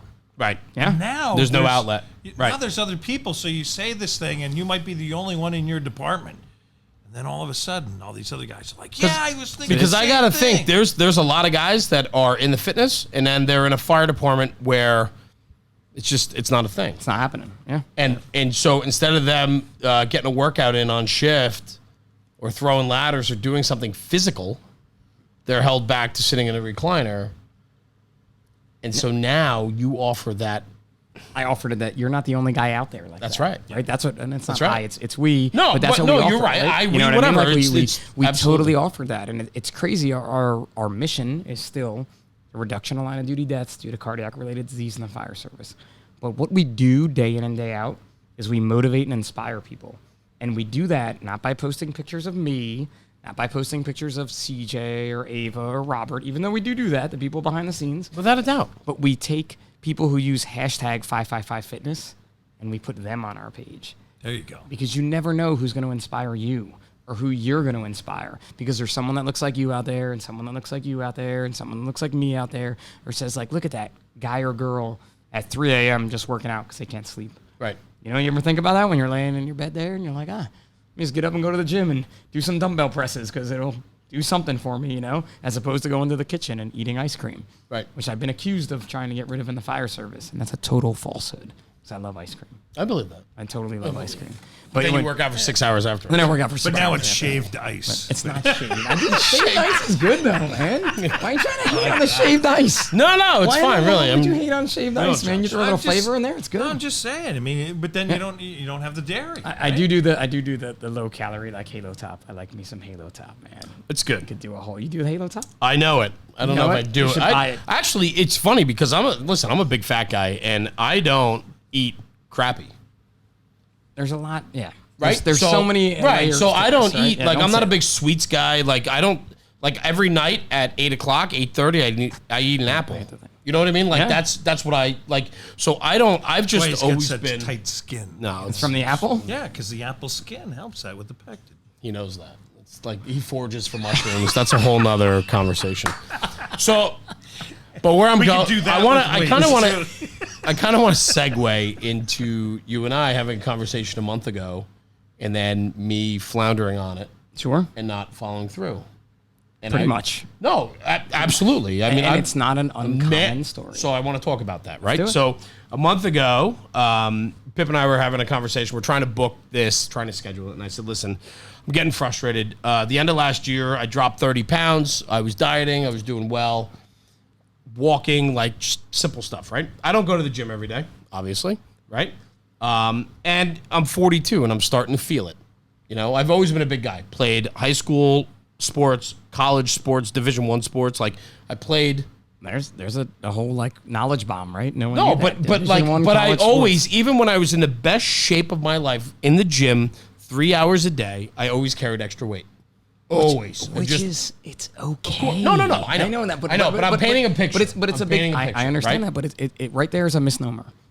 It's okay to carry some extra weight, without a doubt, right? It's okay, like you're skinny fat, right? You know, or anything like I that. get it. Like I work out with some dudes, some 555 guys. They do strongman. They are big dudes. Yeah, right. But they're still taking care of themselves. Yeah. Back to your story. Right. No. Continue. So very much. So we're having this conversation, and I said to Pip, I go, listen, man. You know, I think it'd be great. I want to do a video blog of me and transformation. I want to do a quick video every day that I work out. And he goes, you know what? I'm going to get you set up with Brew Force. We'll get you set up. Let's do this. Sent me the bags, put sand in them, did them for a couple days. That took like a week and a half, by the way. Go ahead. It did. You're absolutely right. But let's not forget that. And here's my struggle. And it's not, I can assure you this, it's not laziness. It's not desire. It really comes down to me finding that time. And that's an important conversation to have. And that's where I'm going with this, right? You have to make the time. We struggle. I agree. So the only time in my day that I could possibly work out is if I get up at 5 a.m., right? Because I typically get up at 5:30 in the morning. And then I work all day, right? I come home, I see my kids, I do homework, I do dinner with my family, right? And then typically it's National Fire Radio, or it's the firehouse, or another meeting or two that I have, or I work from home. Today the kids are doing their own homework because he's here. It's Friday. There's no homework on Friday. Thank you, unless you send your kid to a horrible school. My thing is very much this. I got to stand up for him, man, a little bit. I got to give him that. Thank you, brother. I'm I about to appreciate cut that. him down. So Yeah, he's gonna be apart. I'm like ready to take him out at the knees. No, but where I want to go, I'm ready not to pounce making like a spider monkey. I'm absolutely not making excuses, but this is the struggle. This is that struggle that says it's not just making that decision, because where I talked about this before as an addictive person, right? I was able to, with smoking after 12 years, stop smoking. Pack a day. I made that conscious decision, and I said I'm not smoking anymore. And I went cold turkey. I was a beast for like 2 weeks, and then I was fine.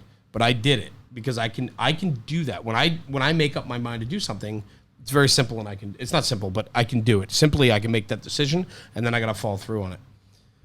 This is becoming a struggle for me, is my time. My life is chaos between my full-time gig, the firehouse, and then doing National Fire Radio and having a family of 4 children and a wife.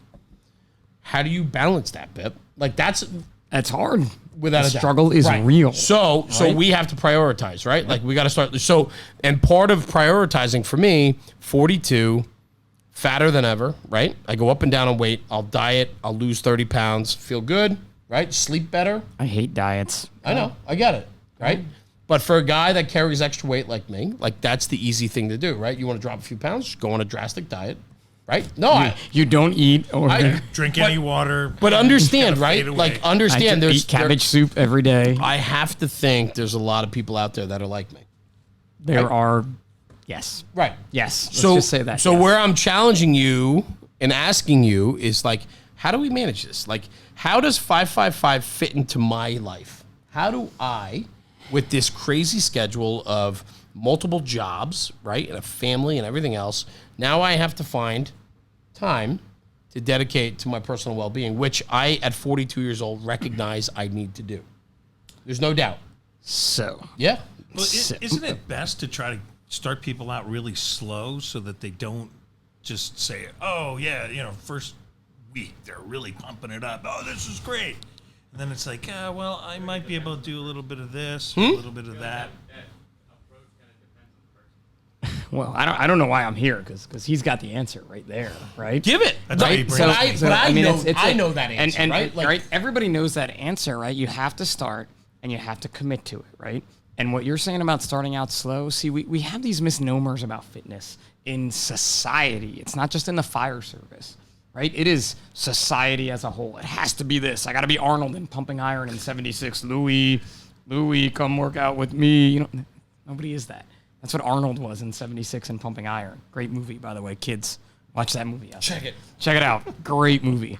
But it's these simple, small changes, right? You're telling me you have no time. You don't have 15 or 20 minutes a day? No, I do. Okay. Right. So, right? I agree. But listen, you're telling me I got to wake up early. No, you don't got to wake up earlier. Maybe you got to do it late at night. Maybe after dinner and homework and family time, but before National Fire Radio time, you hit it for 15 minutes. You go on 555 and you get the body weight workout. Normally it's not more than 15 or 20 minutes. It's scalable for what you can do. And that's all you need. You don't need every Monday I do back and buys, and every Wednesday I do chest and tries, and every Friday, well, I have to reverse that, sorry. Every Monday I do legs, every Wednesday I do chest and tries, every Friday I do back and buys because you're going out Friday night to fist pump in New Jersey. That sounds like and college all over again. Right? Yeah. You don't need that life, man. Right. You don't need that. And it's a huge barrier to fitness. Right. You go out with your family, with your wife and 4 kids, and go walk a mile. Yeah. You know, I get messages, I don't want to say daily because I'm not that cool, but at least a couple times a week with a story. Everybody's got a story. And it usually ends in there with like, can you help me or can you train me? I'm like, bro, really? Like you in your legitimate big speech, you said, I know you're a busy guy. Right. Right? I can't commit to training anyone. I have guys that I work with that have asked me. I have people that live near me. I could never commit to that. And these folks online, at least, I always challenge them. Walk a mile a day for 30 days straight. Just do that. Just walk a mile a day. You know, some days, believe it or not, I struggle with fitness and getting my fitness in. So you have to figure out a way to get your fitness in. I wear a 20-pound vest if I walk to school to pick up my kids. Or when I walk my dog, my block is 1 mile. So I'll throw a 20-pound vest on. Is that not fitness? Did I just not make my walk harder? Right. You know, I'm not dripping, covered in sweat, staggering around like you see me on the internet and falling down. And if we're getting blown up on my page, by the way, and I'm not even paying attention to what's happening. It's good. But, you know, it's still fitness. So you have to find that time, right? When you're at work, you know, do a stand-up desk and do some air squats while you're there. You know, do a wall sit. Say, hey, today I'm at work and I'm going to compile 20 minutes worth of a wall sit in a whole day. That sucks. It's horrible. It's fitness. I bet. You know, so we have to change the way we look at fitness. And it's the same with firefighter fitness or on-duty fitness or anything. You know, we heard excuses before, right? Did you say something about taking the weights out of firehouses? Yeah. Right? We talked about that earlier. Absolutely. I mean, craziest thing, our insurance won't cover us to work out, but they'll cover a 22-year-old kid who had 3 hours of instruction on how to run a chainsaw to climb a roof fully encapsulated of a building that's on fire on another ladder at 3 o'clock in the morning to cut a hole in it. I'm lost. That makes sense to me. It makes sense, right? We can't work out. Yeah. We can't work out. Right. You know, we need to start taking these excuses and putting them to the side. You know, I try to get in 15 to 20 minutes a day of fitness. You know, you made the joke 6 hours, dude. 6 hours. I wish if I could do 6 hours of fitness, do you know what I would look like? Right. I would be a beast right now if I could do that, right? I can't. If I get an hour these days, that's a lot for me. And I'm okay with that. You know, I'm going to be 41 this year. You know, like I chase some big numbers. I chase some big times, you know, CrossFit workouts that we all compete in. I have some cool numbers and I'm going to run with them for the rest of my life. And maybe someday I'll be able to go back to that athlete. You know, I did triathlons for a little bit. Would love to get to the Ironman level. But like that is commitment that there's just no time for, man. I got to see my kids. Even I ran a marathon once. My wife is like, you are not doing that again. Yeah. Like you can't go out and run for 4 hours unless you're going to put a kid on your back. You know, like you're going to bring one of these two with you. I get it. So there's barriers to that. And I almost ran a marathon last year, but that was Close. There was going to be another motivator that my wife would say, okay, if I was going to do this marathon, let's say. But they're all barriers. We have to get around them. In your case, you have this idea of fitness and you really have to get it out of your head. You just have to get to the fact that here's this little bag that I can take anywhere with me.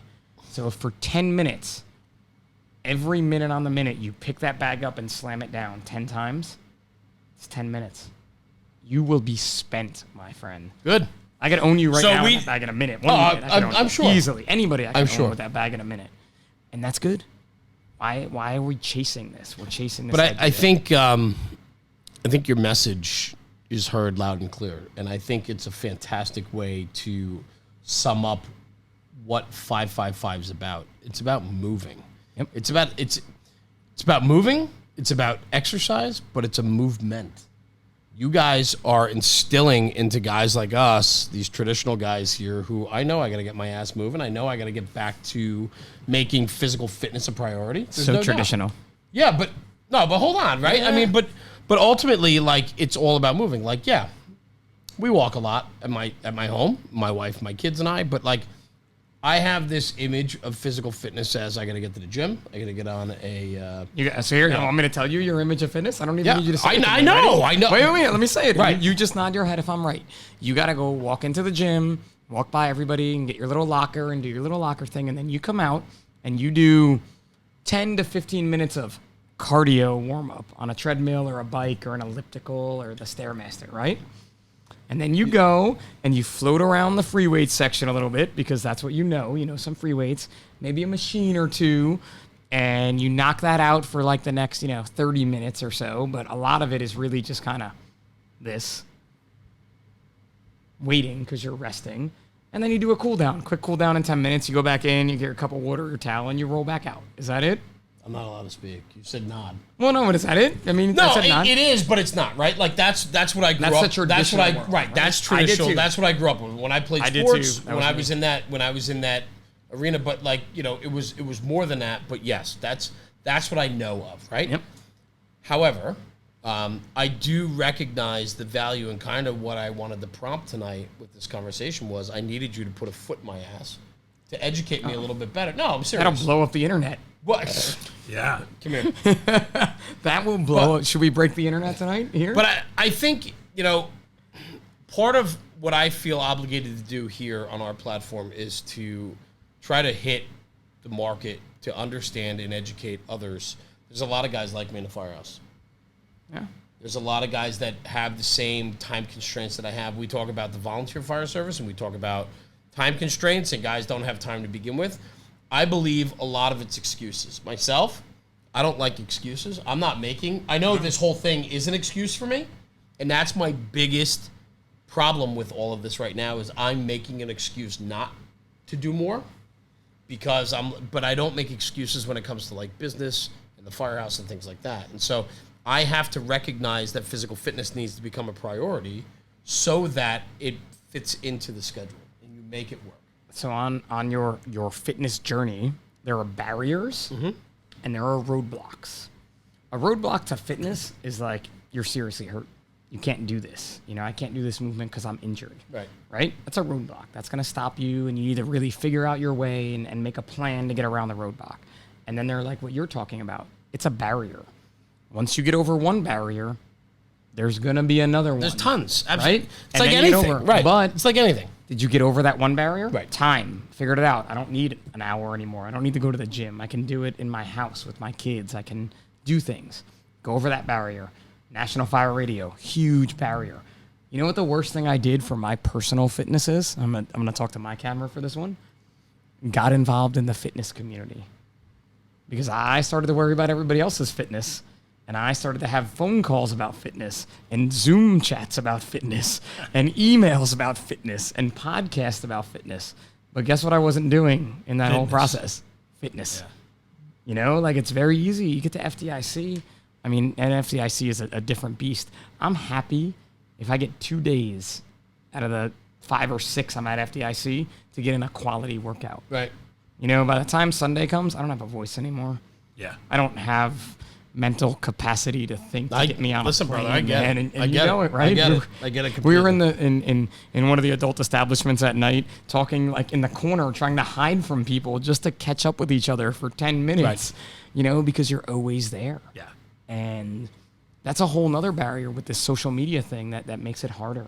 People think it's like, oh my God, it's so cool. You get to travel. You get to go to all these places. And I'm like, it is hard as hell to do this, you know? It certainly is. And then what Takes I do... you out of your normal routine, and then you don't fit those little things in that you normally would. Yep. It's so hard because I lose that routine. Yeah. And I have it's a very loose routine, but I try to stick to it the best that I can, and it helps the most. But like today, I taught a class for DFS, an 8-hour class, and we worked out in it, which is even crazier in the state of New Jersey, right? That we're doing a workout in a class. Like, people are like, I can't believe this is happening. I jumped in on a round and a half of the workout today. So I moved a little, and I got sweaty. Like, I gave 100%. And it's something that I say in that class and in all my classes. Whatever you do, give 100% effort. Right. So even if it is that, like, I'm going to accomplish 15 minutes of a wall sit today. Well, if that was easy, that means tomorrow is 20 minutes, right? Right. There, you see the strategy there. And you're always looking to improve. And my big thing is I finish all my classes with the same Paul Combs picture. It's a firefighter with a slice of pizza and this, like, chug-a-lug soda. And maybe he's a little bit larger, looking in a mirror at this buff dude with a 35-pound dumbbell and like a smoothie in his hand, right? I get it. And he's looking in that mirror, and I ask people, I'm like, which one of these guys am I? And they always say, you know, you're that buff guy in the mirror, Pip. And I'm not. I'm that other guy. You should always be chasing that better. Right. You should always be better than yesterday. Yeah. And you can do it, man. Oh, And you do that, and you commit. And I know you love can do it. I love that you just painted that picture, because that picture not only is in physical fitness, but it's mental health. It's your job. It's your family. It's the firehouse. Like, you should always strive to be better than yesterday. Right. Yep. Better version of yourself. Yeah. Imagine that. Like, when you think about that, like, I'm just, and you look at what Miranda said in the quote that I had up before. Oh, I love it. Yeah, I was just thinking that before. Dude, that I spent, God, what was it, 5 days up there with these folks, and we've been working together on business projects, and I've known her from the CrossFit community and everything, and she said that, and I was like, that's amazing. Yeah. And then she puts it out this morning. So I listened to Jocko Willing podcast on my way to teach this morning to kind of like fire me up to just be a better motivator. And he was saying things, and on the way up, and I'm like, I have to put that picture in my slide. I'm like, I don't even know where it's going to go in my presentation, but I have to do it. And there was a full class of people. And I'm like, guys, give me 2 more seconds. I'm adding a slide right now. Put this in. I got to put this in. And when it came up, I'm like, this was the slide I put in. And they're all looking at it, and like, it's amazing. And think about that. Like, just think about how it's better. I love it. And I think you're inspiring a lot of people. And I also think, though, that the message you just brought it home for me. I mean, it's I mean that. And you and I have chatted a lot about this, but tonight, sitting here for the last 10 minutes and really hearing your take on it, it's awesome. And it's inspiring. There's really more, too. is. There's even more about when you talk about your why. Right. When we talk about our why, and there's all these motivational speakers out there. You know, I threw Jocko out there because I'm a disciple of Jocko. Like, I went to his first thing for emergency services people, and it was amazing. And I walked into the hotel, and there he was.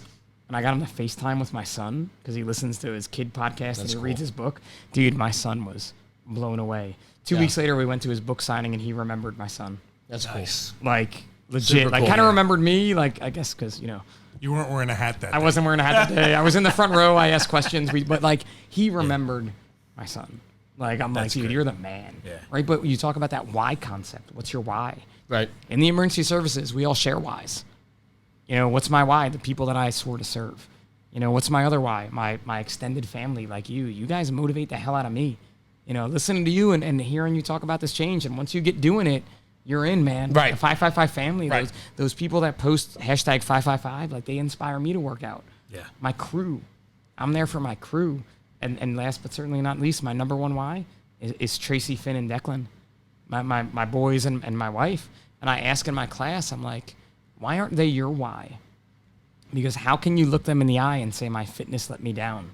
I couldn't save Pip because I wasn't in good enough shape to put on another bottle, man, right? I mean, and I couldn't do it to your kids, and I don't even, you know, we don't even work together. I understand. But we all I get it. that goes back to solid brothers doing that word brotherhood, man. I think until you came around, I really hated it. Like, I really was like, this is stupid because there's so much fakeness involved in it.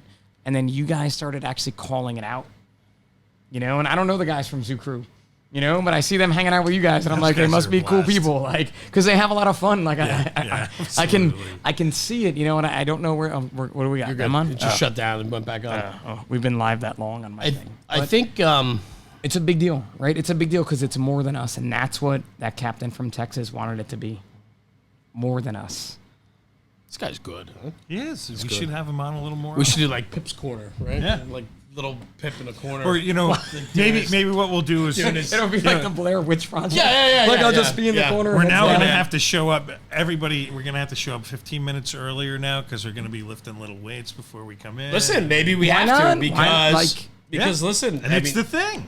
It's the thing. It is, and the change.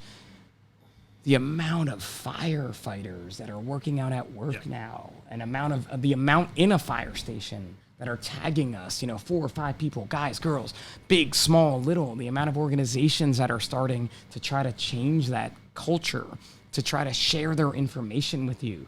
I mean, look, firefighters always got a discount at a gym because we all like a discount, right? But did anybody in that gym care about you? No. But there are people out there now that care. Yeah. Look on social media, search #firefighter fitness. Right. It's unreal.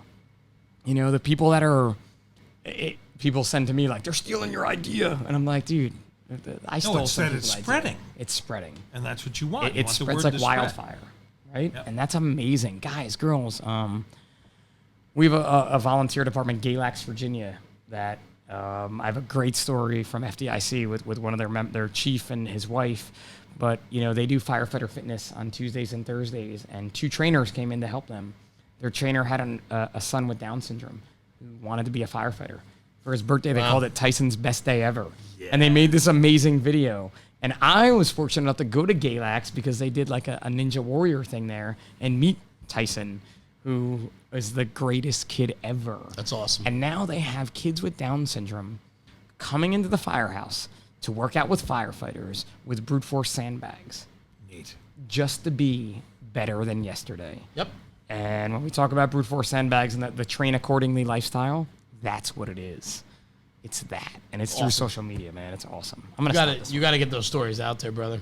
We do for sure. And probably like 10 people watch this online, but I'm going to end it because we went crazy. That's true. 58. Well, why don't we get into this? Yeah, I mean, that's what I was going to say. Let's segue right into it. I mean, what's the relationship? How did you get mixed up with brute force? And give it a rundown, brother. So brute force fitness and I were like dancing around each other on social media, on like people saying like hook up with this guy, talk to this guy. And we were both at FRI at a firefighter fitness event that they were involved in and I was involved in. I met the owner and started to kind of see what they were doing and talk to him a little bit and tossed me a sandbag and he's like, play with it, let me know what you think. We went out like we all do as firefighters at events, and we drank a little more than we should probably, but he started telling me his business plan for brute force and where he saw it and how he saw it fitting in the fire service, and his brother is a firefighter. And I'm like, all right, cool, dude. See what happens. I promptly came back to Jersey with my brute force sandbag. It's a red bag. It's not that bag. Okay. But I have another red bag that looks just more beat up than that one. That's my original. Right. That's my baby. Immediately, my wife and I went to the Jersey Shore on a vacation after I got back from FRI, walked onto the beach at Cape May, and I started filling the bag. And she was like, is this legal? I'm like, I don't know. Who's going to stop us? Like a lifeguard? Like smuggling sand right off the beach. I have learned that in the state of New Jersey, you can't do that. You can't do that. You can't do that. We have some of the best sand around. Yeah, you can't steal it. Don't steal the sand. No, you borrowed it. I borrowed it. Put it back. He was bringing it back. Yeah, I brought it back. But went to a CrossFit gym on the beach in Wildwood, on the pier in Wildwood. Jim Garrell is the captain for the Wildwood Fire Department, runs this thing out there. He had already had brute force bags, and he's like, you're coming, I'm programming a brute force workout. And I'm like, perfect, dude, I just filled my bag to 75 pounds, the max limit. And he's like, cool, we're going to do this awesome workout. And I'm like, let's go. So this awesome workout 75 pounds. Well, dude, that should be nothing. No, but you weigh? Yeah, 131. Yeah. But that should be nothing. I was lifting 95 pounds like it was nothing. Right. So the workout was thrusters, muscle ups, and running. My jam. Grab this sandbag, start going to work. Halfway through the workout, I took out the 25-pound filler.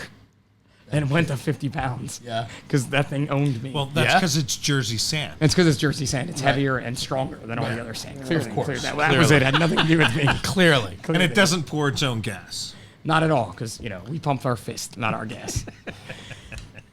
After that workout humbled me, I called the owner, Justin, and I'm like, I'm in. I'm like, what do you need, bro? These things are amazing. And a whole new bromance started. Yeah. And, they started supporting 555. We started putting them in our grant. I started talking them up and using them more. And that was 4 years ago now.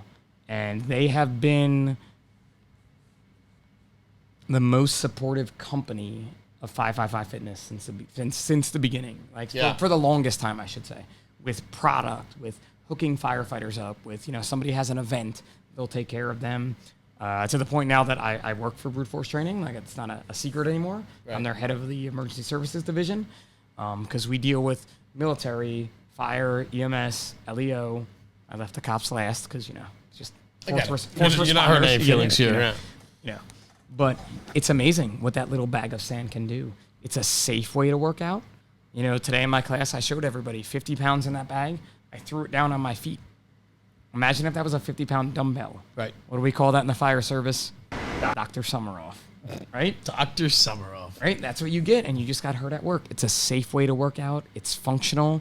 And when we lift tools and things, Jeremy's going to make a video about this. We are. Definitely. We are. What about all the odd objects we lift? Yeah. That is an odd object. It's unstable because the sand is shifting as you're moving. It's just amazing. So when you sent it to me, filled it up, messed around with it, did a couple of the exercises off the app, right? Checked it out, and what I liked about it, and I think what really supports what you were talking about before, is very much that it's a very simple thing. It's not a gym setup. It's not a universal. It's not a set of barbells. It's none of that, right? It's a bag of sand, and there's so many things you could do, and it's app-based driven, right? So we have an app. So Brute Force has an app that you can go on, and they give you the exercises, timed, not timed. There's all different things you can do, different programs based upon your skill set also. But I love the fact that you can take that anywhere. Yeah. Right? You throw it in the back of your car, throw it in the back of your truck. You want to do. And that's why, I think, and just what you were getting at before, take 15, 20 minutes out of your day. That's all you need. And exercises with this, yeah, man. Well, plus if you're in the East Coast and we get snow every once in a while, this is good for the back tires, too. Nice. Practicality, right? That's it. That's what he's talking. That's why he's on. He'll be here all week. Try the veal. Try it. Absolutely. But I will say, it does. It really is a valuable piece of workout equipment, and it's a bag. It's unreal. It's a bag of sand. Right. Right? We sent it empty, so you have to get your own sand. Number That's one hilarious. question on Brute Force Training. I bet. My bag came. Where's the sand? Where's the sand? You mean you're not shipping me a 75-pound bag of sand? You paid $4 shipping. Right. Did you think you were getting a 75-pound item there? Exactly. When the Amazon guy chucked it from the car and it came in this little bag, did you think what? I'm sorry. You can go to Home Depot or Lowe's. Sorry, either way, I'm not going to be. No one. If you want to support us though, www.555fitness.com. Email me, Lowe's or Home Depot. Check them out. Check that out. $5, 50 pounds. Right. Tell me where you can get a 50-pound weight for $5. I agree. Not even on Craigslist Marketplace, Facebook Marketplace, none of that stuff, right? So you fill it up yourself to your weight, and it's something. So we've talked about barriers to fitness, right? Remember I said barriers? Huge barriers for firefighters is ego. So ego, that thing that we're hard chargers. No doubt. We're type A's, right? Let's look at a barbell. Let's look at a barbell back squat. My PR for back squatting at 132 would be 330 pounds. You can see all that weight on a barbell. That's right. So a guy comes into a firehouse gym and sees all that weight on the back. Even though I'm doing it one time, you know what he pretty much does? Shuts down. Turns around, shuts down, walks right. back out. Yeah. How do you know how much weight's in that sandbag? You don't. You don't, right? You load it to your level because I don't care. 30 pounds of sand. When we do programs with Brute Force, we put 30 pounds of sand in the bag. And you know what? I get it though in the beginning of class. Bro, man, 30 pounds of sand, man. I need more than that. Yeah. I'm like, you don't need more than that. Yeah, talk to me in 8 minutes. Exactly. Yeah. Trust me, I was like, oh yeah, we'll fill this thing up. Man, it's so nice. I play with it with my kids. I think the other thing too that should be discussed is the awkwardness of it. Yeah. The unstable lows. Right? Yeah, and moves, it adds to your balance of how you. Sure. That's the one thing I recognized when I was messing with things. And so your trigger as you're moving That's right. is you stabilizing and using accessory muscles that you don't even know you use. Yep. Right. Right? And we use them in the fire service. I've rescued some folks too, and I've had some grabs. The most awkward thing in the world is carrying a person out of a fire. Right. The first one I was involved in, they thought we were bringing out a couch because we were really close to the door. And the lieutenant I was with didn't make a radio call that we had a victim because it was just kind of like right there. It was right there, and we're going. Grab and go. And all of a sudden, it was like, "Get the F out of the way!" And we're coming out, and somebody's like, "Dude, I thought you were bringing the couch out." Like, no, that was no. When we gently laid the victim down on the porch, because that's how we did it. Right, was not a couch; it was a victim. Like, get EMS here quick. But think about it. That's what moves. Sure. And I stole a move from a guy who I'm watching Facebook one night, and this guy, I honestly can't remember his name, but he showed a video about search. And he's like, what do you do if you find a toddler in a fire? And I'm like, dude, man, you get like Kurt Russell in Backdraft, and you hold them, and you come running out, and the blaze is behind you, like coat open, like, right? Isn't that what you do? And you don't have a mask on. You don't have a mask on. You got to take it off for the picture, and your shirt's blazing out there. That's right. Right? But no, he's like, here's what you do. You put them on one leg, and you wrap an arm underneath them, and you post out with your hand, and you step out. And I'm like watching this, and I'm like, I could do that with a sandbag. And I did. And I got in touch with the guy online, and I'm like, bro, I just made some videos. I want to send them to you. Can I repost this? I'm going to give you credit. And I totally gave him credit, but we reposted it on brute force. I grabbed my kids. I'm like, Ben, come here. Let's do it. Like, come on. Like, and they're like, cool. so cool. And then we did it with a sandbag. And it's a move that directly correlates to that rescue. Right. Grab a toddler, 30 pounds, across your leg. I'm like, this is unbelievable what you can do with this thing. And it doesn't stop. The possibilities are endless. Right. So I love it, man. I love it. Talk about your grant. Oh, the grant's a big deal for 555 because brute force is involved in that. So like I said, we said, hey, let's give fitness equipment away. I'm very humbled and proud to say that in the 6 years, we've given away, I don't have the exact stats, but I want to say $58,000 worth of fitness equipment. That's great. There's some dumb firemen, some T-shirts, a free app, and now corporate sponsorship. Thanks to people like Dingus Fire, MSA, Firefighter Connect. They've donated money for us to give fitness equipment away just this year alone. Wow. We partnered with another apparel company called Born Primitive. They've given over $30,000. That's fantastic. Awesome. That they've been able to do that, and we've been able to turn that into fitness equipment. So anyone can apply. Applications are open right now, 555fitness.org, for only volunteer departments. This month. Till June 15th. Right. June 15th, yep. We decided this year to do it quarterly again. Right. And kind of hone in on the marketplace. Because as you know for sure, social media is a very different place than it was 6 years ago. No doubt. And we need to target our audience. But the thing is they want us to pay to target our audience. And I don't want to use someone's dollars to pay to target an audience. Right. I mean, I hate it. Even the corporate dollars that come in, they're saying, like, do what you want with this PIP. I can't fathom paying for advertising. Right. Like, I just There's can't. better places There's to better put that ways money. to do it. To have you saying it, I agree. Your platform. Yep. I agree. We have loads. Ryan Pennington has been. Right. I mean, he's 555 fitness PIP. Right. That's my That's voice. good. You know what I mean? Yeah. Jeremy, what are you doing, man? Yo, country roads. Yeah. I'm like, don't sing the song, please. That's But, fantastic. people like him, people like Chief Miller, AJ from Fork and Hose, they're putting it out there. We're all sharing the mission. Jason from Fire Department Chronicles has done some really horrible workout videos. That's great. Where he mentions 555 in there, and I am immediately my phone blows up with like, bro, you want me to go fight him? I'm like, no, I don't want you to go fight him. He's my friend. Like, That's fantastic. I love that. like, I'm gonna baseball bat him in the head when I see him. I'm like, no, you're not. That's Don't do that. great. Right? But so through that, we target these people, and anyone can win the grant. We want to hear your story. Right. And part of the grant is your story about what you're doing for fitness and how having equipment So will do that. what do you need to apply? I mean, how do you go through your application process? Pretty easy. You go online, you fill out the application, and you submit it. There's nothing complicated. We asked for some pictures, pictures of your current fitness equipment. And your fat people? No, we don't go that far. Wow. We have gotten some things like that of the out of shape people, let's say, working out, of course. But more of it is about what you're doing now with nothing and how this fitness equipment can help. Culture. Because we've seen a lot of people who submitted grants, and literally it starts out like, with this equipment, we will begin. No. Right, you want something already You don't need started, equipment. and you need, Right. you need we're doing this. people to motivate. We got a picture once, and I'm really disappointed that they didn't win. I don't pick the winners. We take white names and locations off, and we give it to an independent panel of judges. Maybe if you get your stuff together, you could be a judge for us, but you got to commit. All right. You got to get over those barriers. All That's right. going to be a challenge. All right. That's right, because we need challenges in life. I like challenges. I agree. I like people to Or challenge. you get stuck in a rut. It's important to set goals. It's important to challenge yourself every single day. I am challenged in a workout every day. Right. I don't do all those challenges. I get it. I would probably die if I did every workout that I've been challenged in. But so we wipe the names and locations off. Independent panel of judges picks the winner. So it's not like, oh, you're Pip's boy. You bought him beer at you have no FDIC. idea. Right. No idea who wins.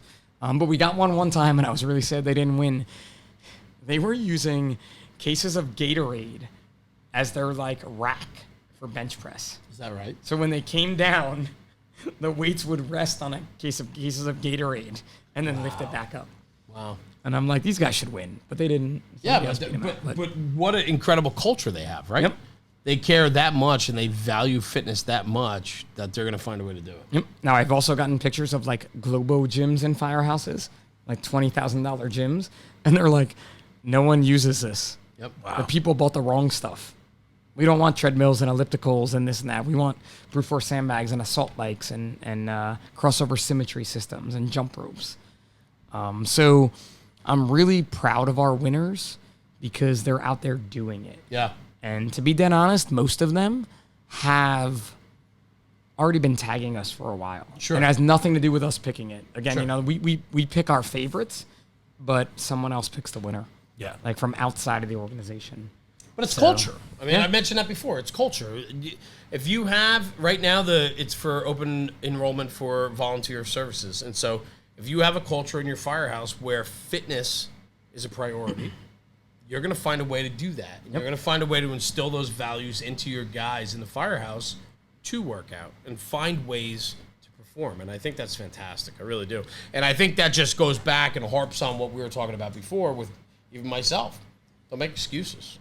Build culture. Do something. Find a way to do it. Find do a way something. to do it. Get around those barriers. Mm-hmm. Again, the roadblocks and barriers. Right. 90% of the things are barriers. Right. Yeah. Those roadblocks are few and far between because I know people who are amputees who work out every day. Sure. Yeah. Who have higher numbers than most people, if you want to go with the numbers game, than most people.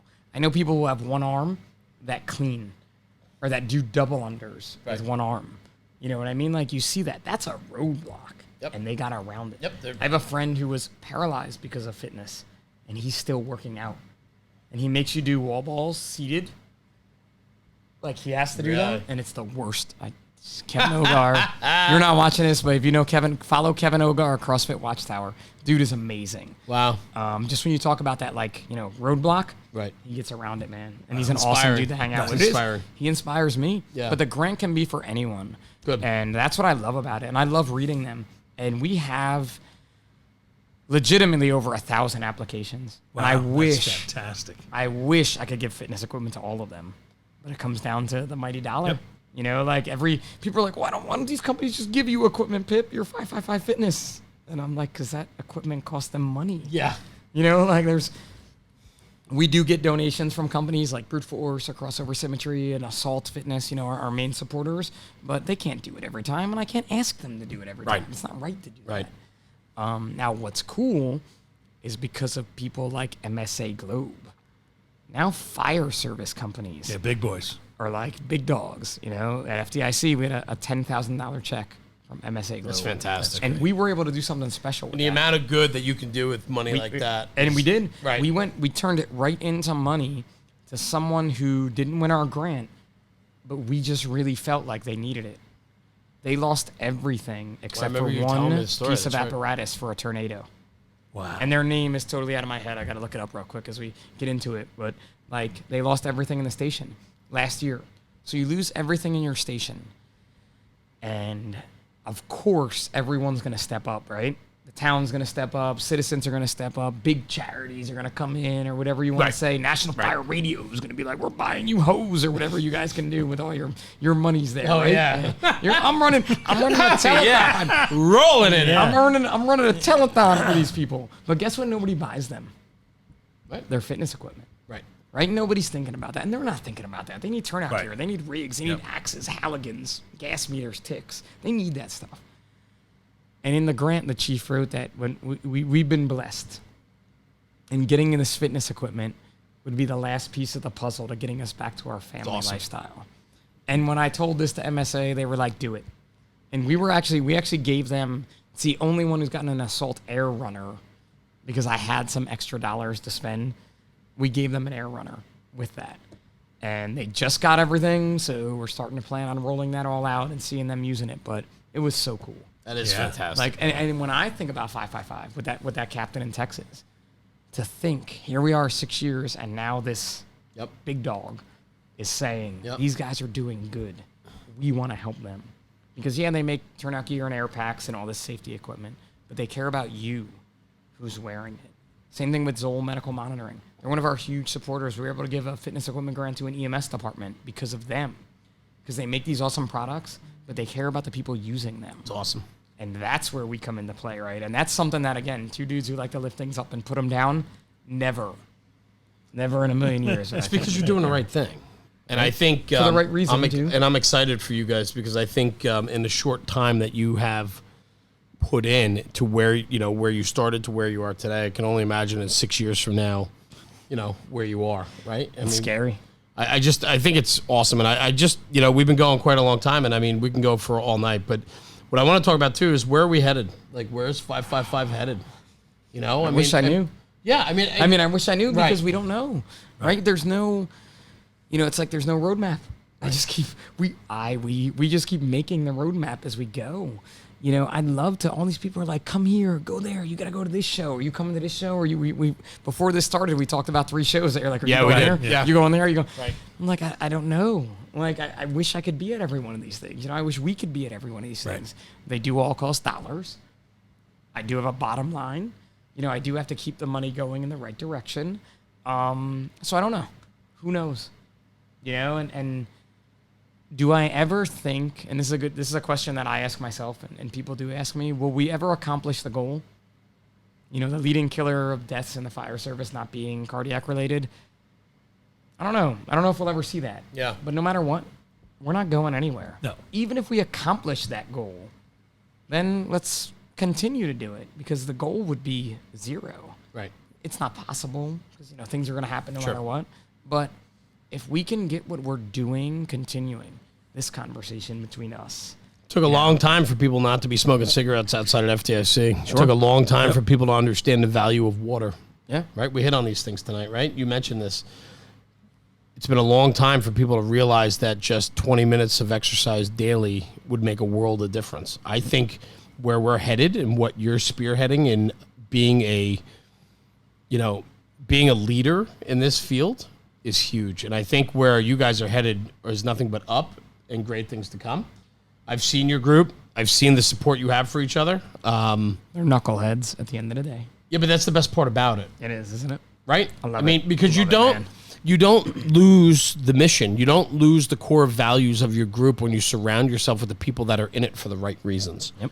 And I think as you guys grow, you're going to find partnerships. We talked about it the other day where we were like, you got to find the right people that believe in your cause and your mission. And there's been some along the way that haven't worked out. Of course. And that's it. And you're going to have that. And you have to understand that. It's just growing pains. Yeah, the guys But that it's are like... so important to believe in your core values of who you are and the mission you have in front of you. And sometimes you got to say no. Yeah. Sometimes you gonna got to walk away. Yeah. Right?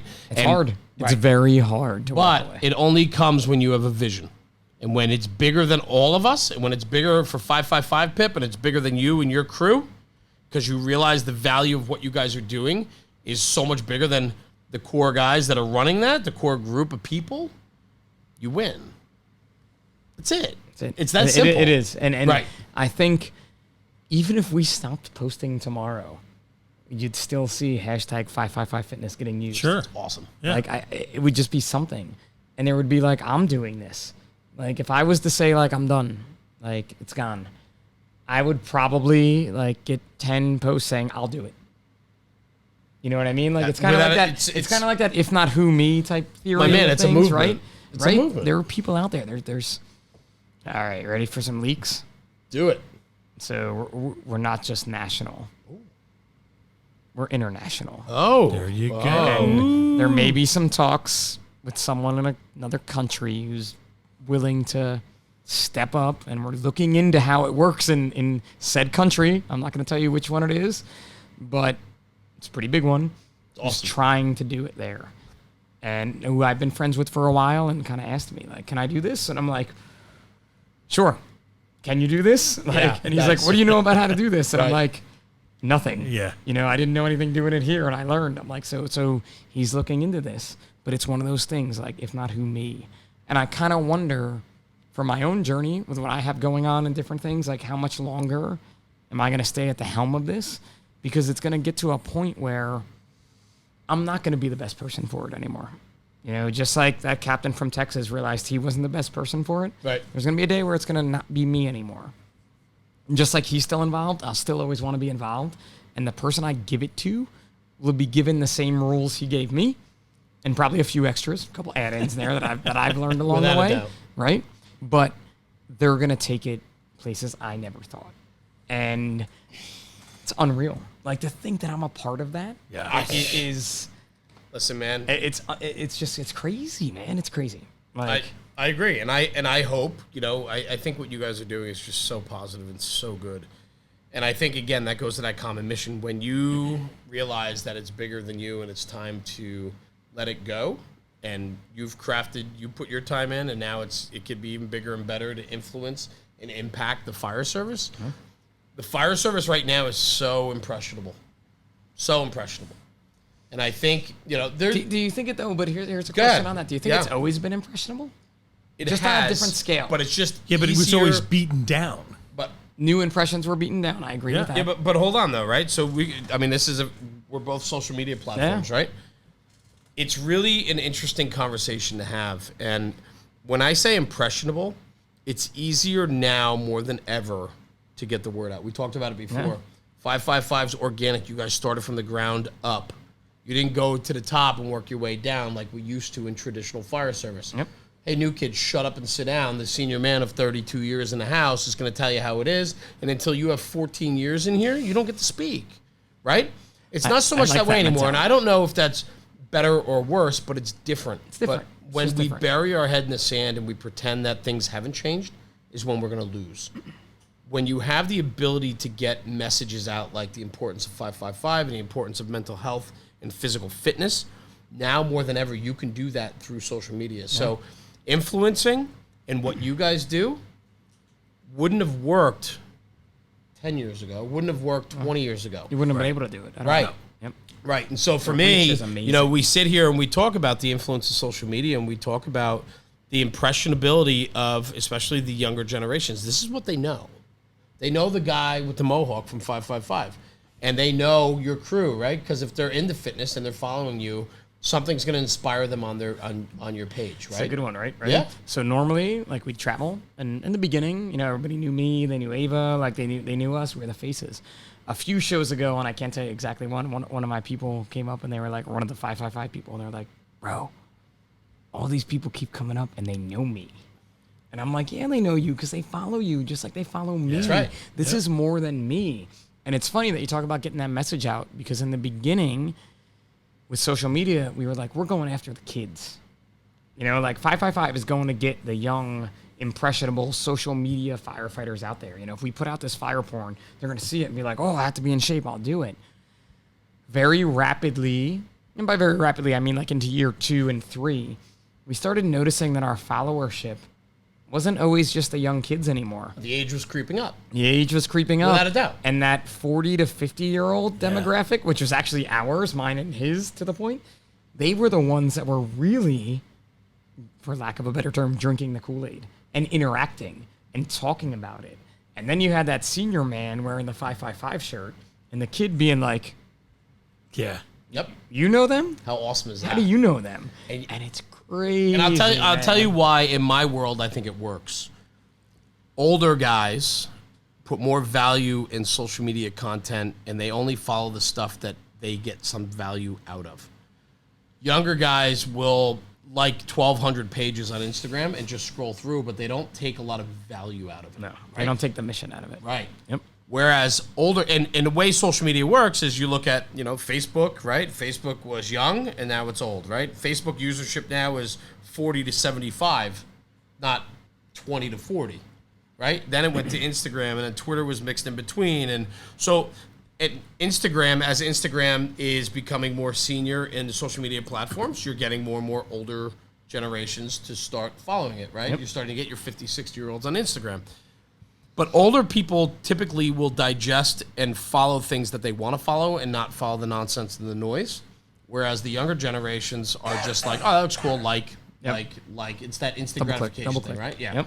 And there's nothing wrong with that. So then to have your page in social media, then you really have to work 3 times as hard to really educate and put out a good message so that people want to digest. The one thing that I'm super proud of, we've had great growth. I mean, I'm very thankful for where we are and how we're growing. But every single piece of content we put out is ours. Everything we do is based upon our platform. And so that is a tremendous amount of work to be able to put out. Nobody gets that. Nobody gets the work, man. But I look at the value, when I look at the interaction and the value we get out of our followers that actually digest our content, and I look at the value of likes, shares, page saves versus just somebody scrolling through and double tapping and scrolling through, we get the interaction. Because when you have good content, and I like to think that we put out quality content and we're not just reposting or doing any of that, we're going to win. Yeah. And I think you guys do very much the same thing. You have a very narrow, core-minded message, and when you stay in your lane and you do what you're best at, you're going to win. Plain and simple. Yes. Stay Right? in your lane is good advice. Without a doubt. Because there's some folks out there that like to shift lanes. Without a doubt. And then shift lanes again. And so then shift lanes be it, again. right? Yeah, you do So what you be want, it. man. You do you. That's But right. It's not going to work. But- and so Yeah. comparing that to this, to brute force training. Right. Right? We make a sandbag. Make sand balls too, brute balls, invest in things. But we have a lifestyle. Right. Right? The train accordingly lifestyle. And if you go on brute force's social media, it's not about selling you that bag. It's about selling you on the lifestyle of train accordingly. And what does it mean to you? What does it mean to you? What does it mean to me? It means different to all of us. Absolutely. Right? But we all do it with this little sandbag.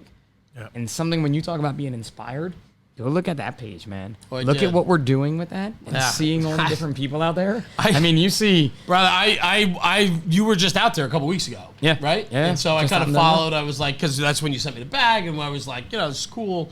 I'm going to get into this.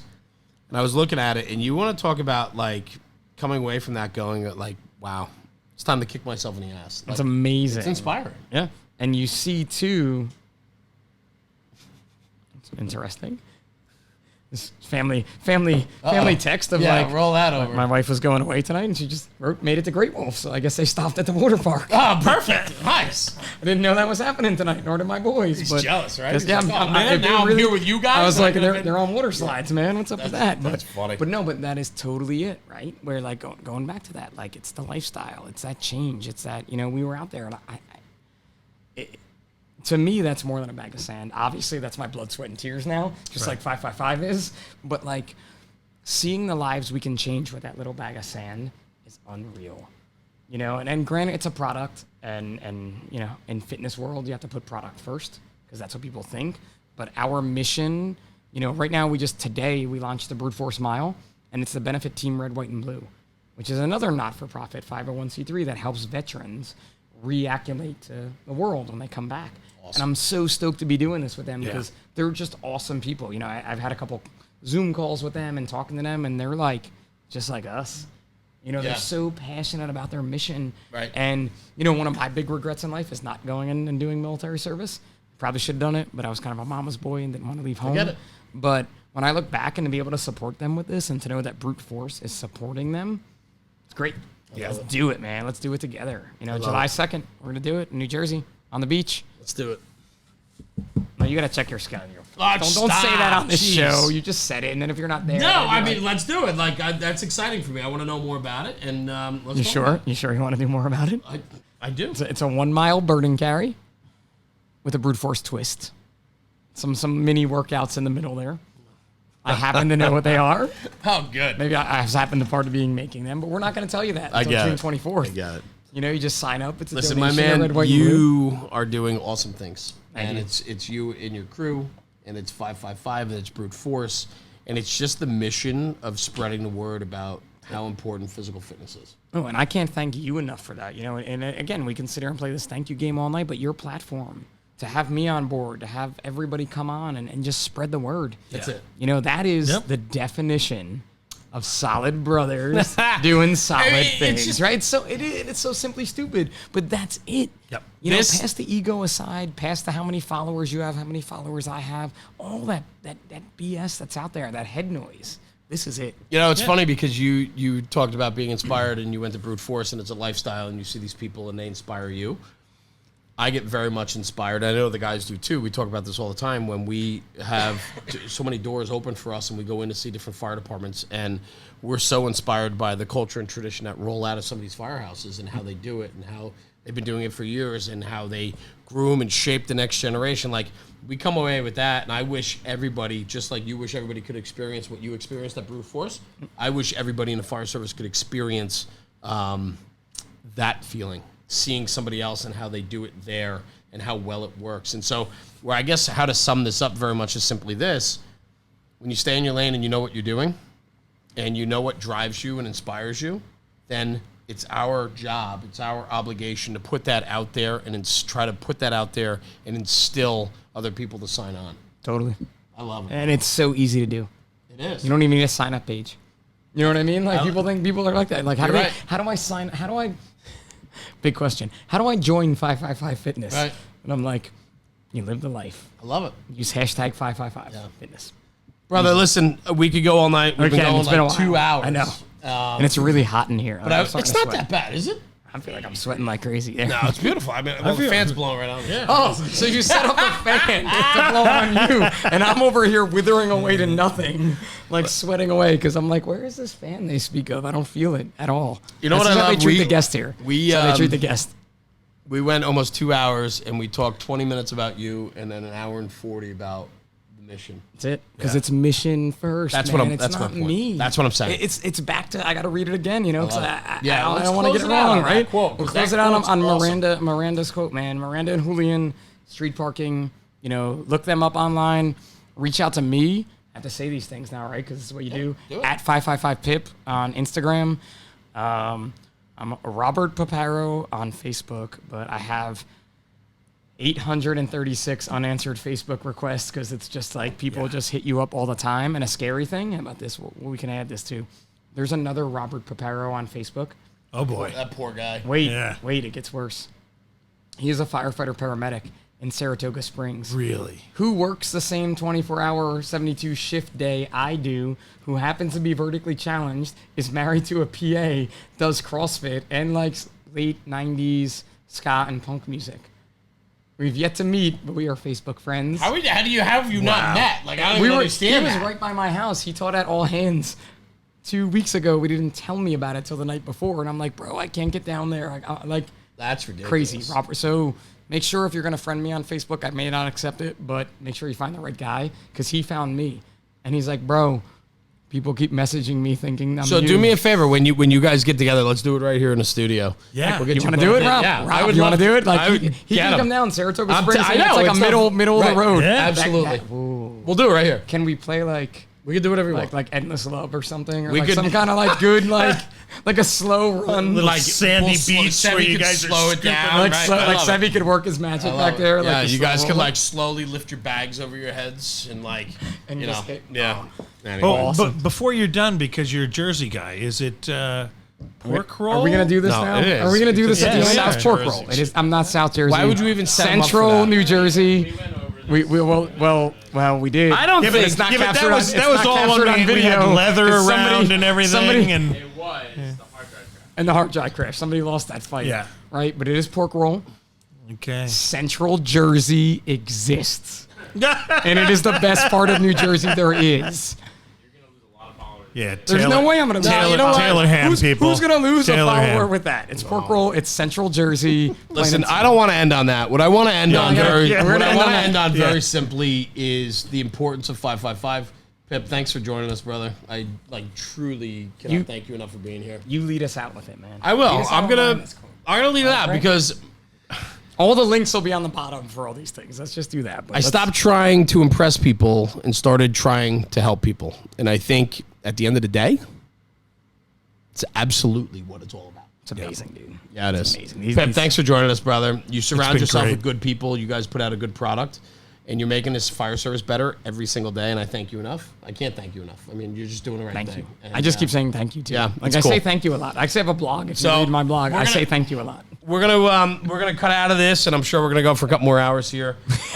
Rob's not here tonight. Where's Rob? Rob, I think is Was he scared? You Was he know, scared that we were going to work out? been taking up a lot of his was gonna time show off. lately and so on. So he needed a He had to night do his off. job. But no, every once in a while, the wolf pack's got to split. That's right. The wolf pack's got to Oh, we split. can't do that, man. I know it's Can't tough, do but that. no, Rob's actually. I think he's working. I think he's in a firehouse tonight. But Oh, they caught a job. Job Good job, town. huh? Wow. Check it out. Going to jobs. So- Go to it's on his Instagram. Yeah, right, yeah. So really, he caught a job. Yeah, because right. If it's on, okay, right. put it out there with Instagram. Let's I'm saying move that. on. No. If you put it on your Instagram, it wasn't a job that you worked at because you didn't have time to make that happen.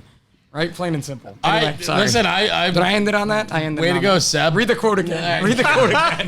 Let's get out with the quote from Miranda. All right, guys, listen. With Jeremy, Tucker, as always, and Pip. Thank you, brother. 555 Fitness. I stopped trying to impress people and started trying to help people. You know what? Take that with you this weekend. Live it, because it's good words to live by. Jeremy, National Fire Radio. Have a good night, guys. Thanks for checking us out. 555 Fitness. My man, Pip. Thank you, brother. No problem. Take care. Love you guys.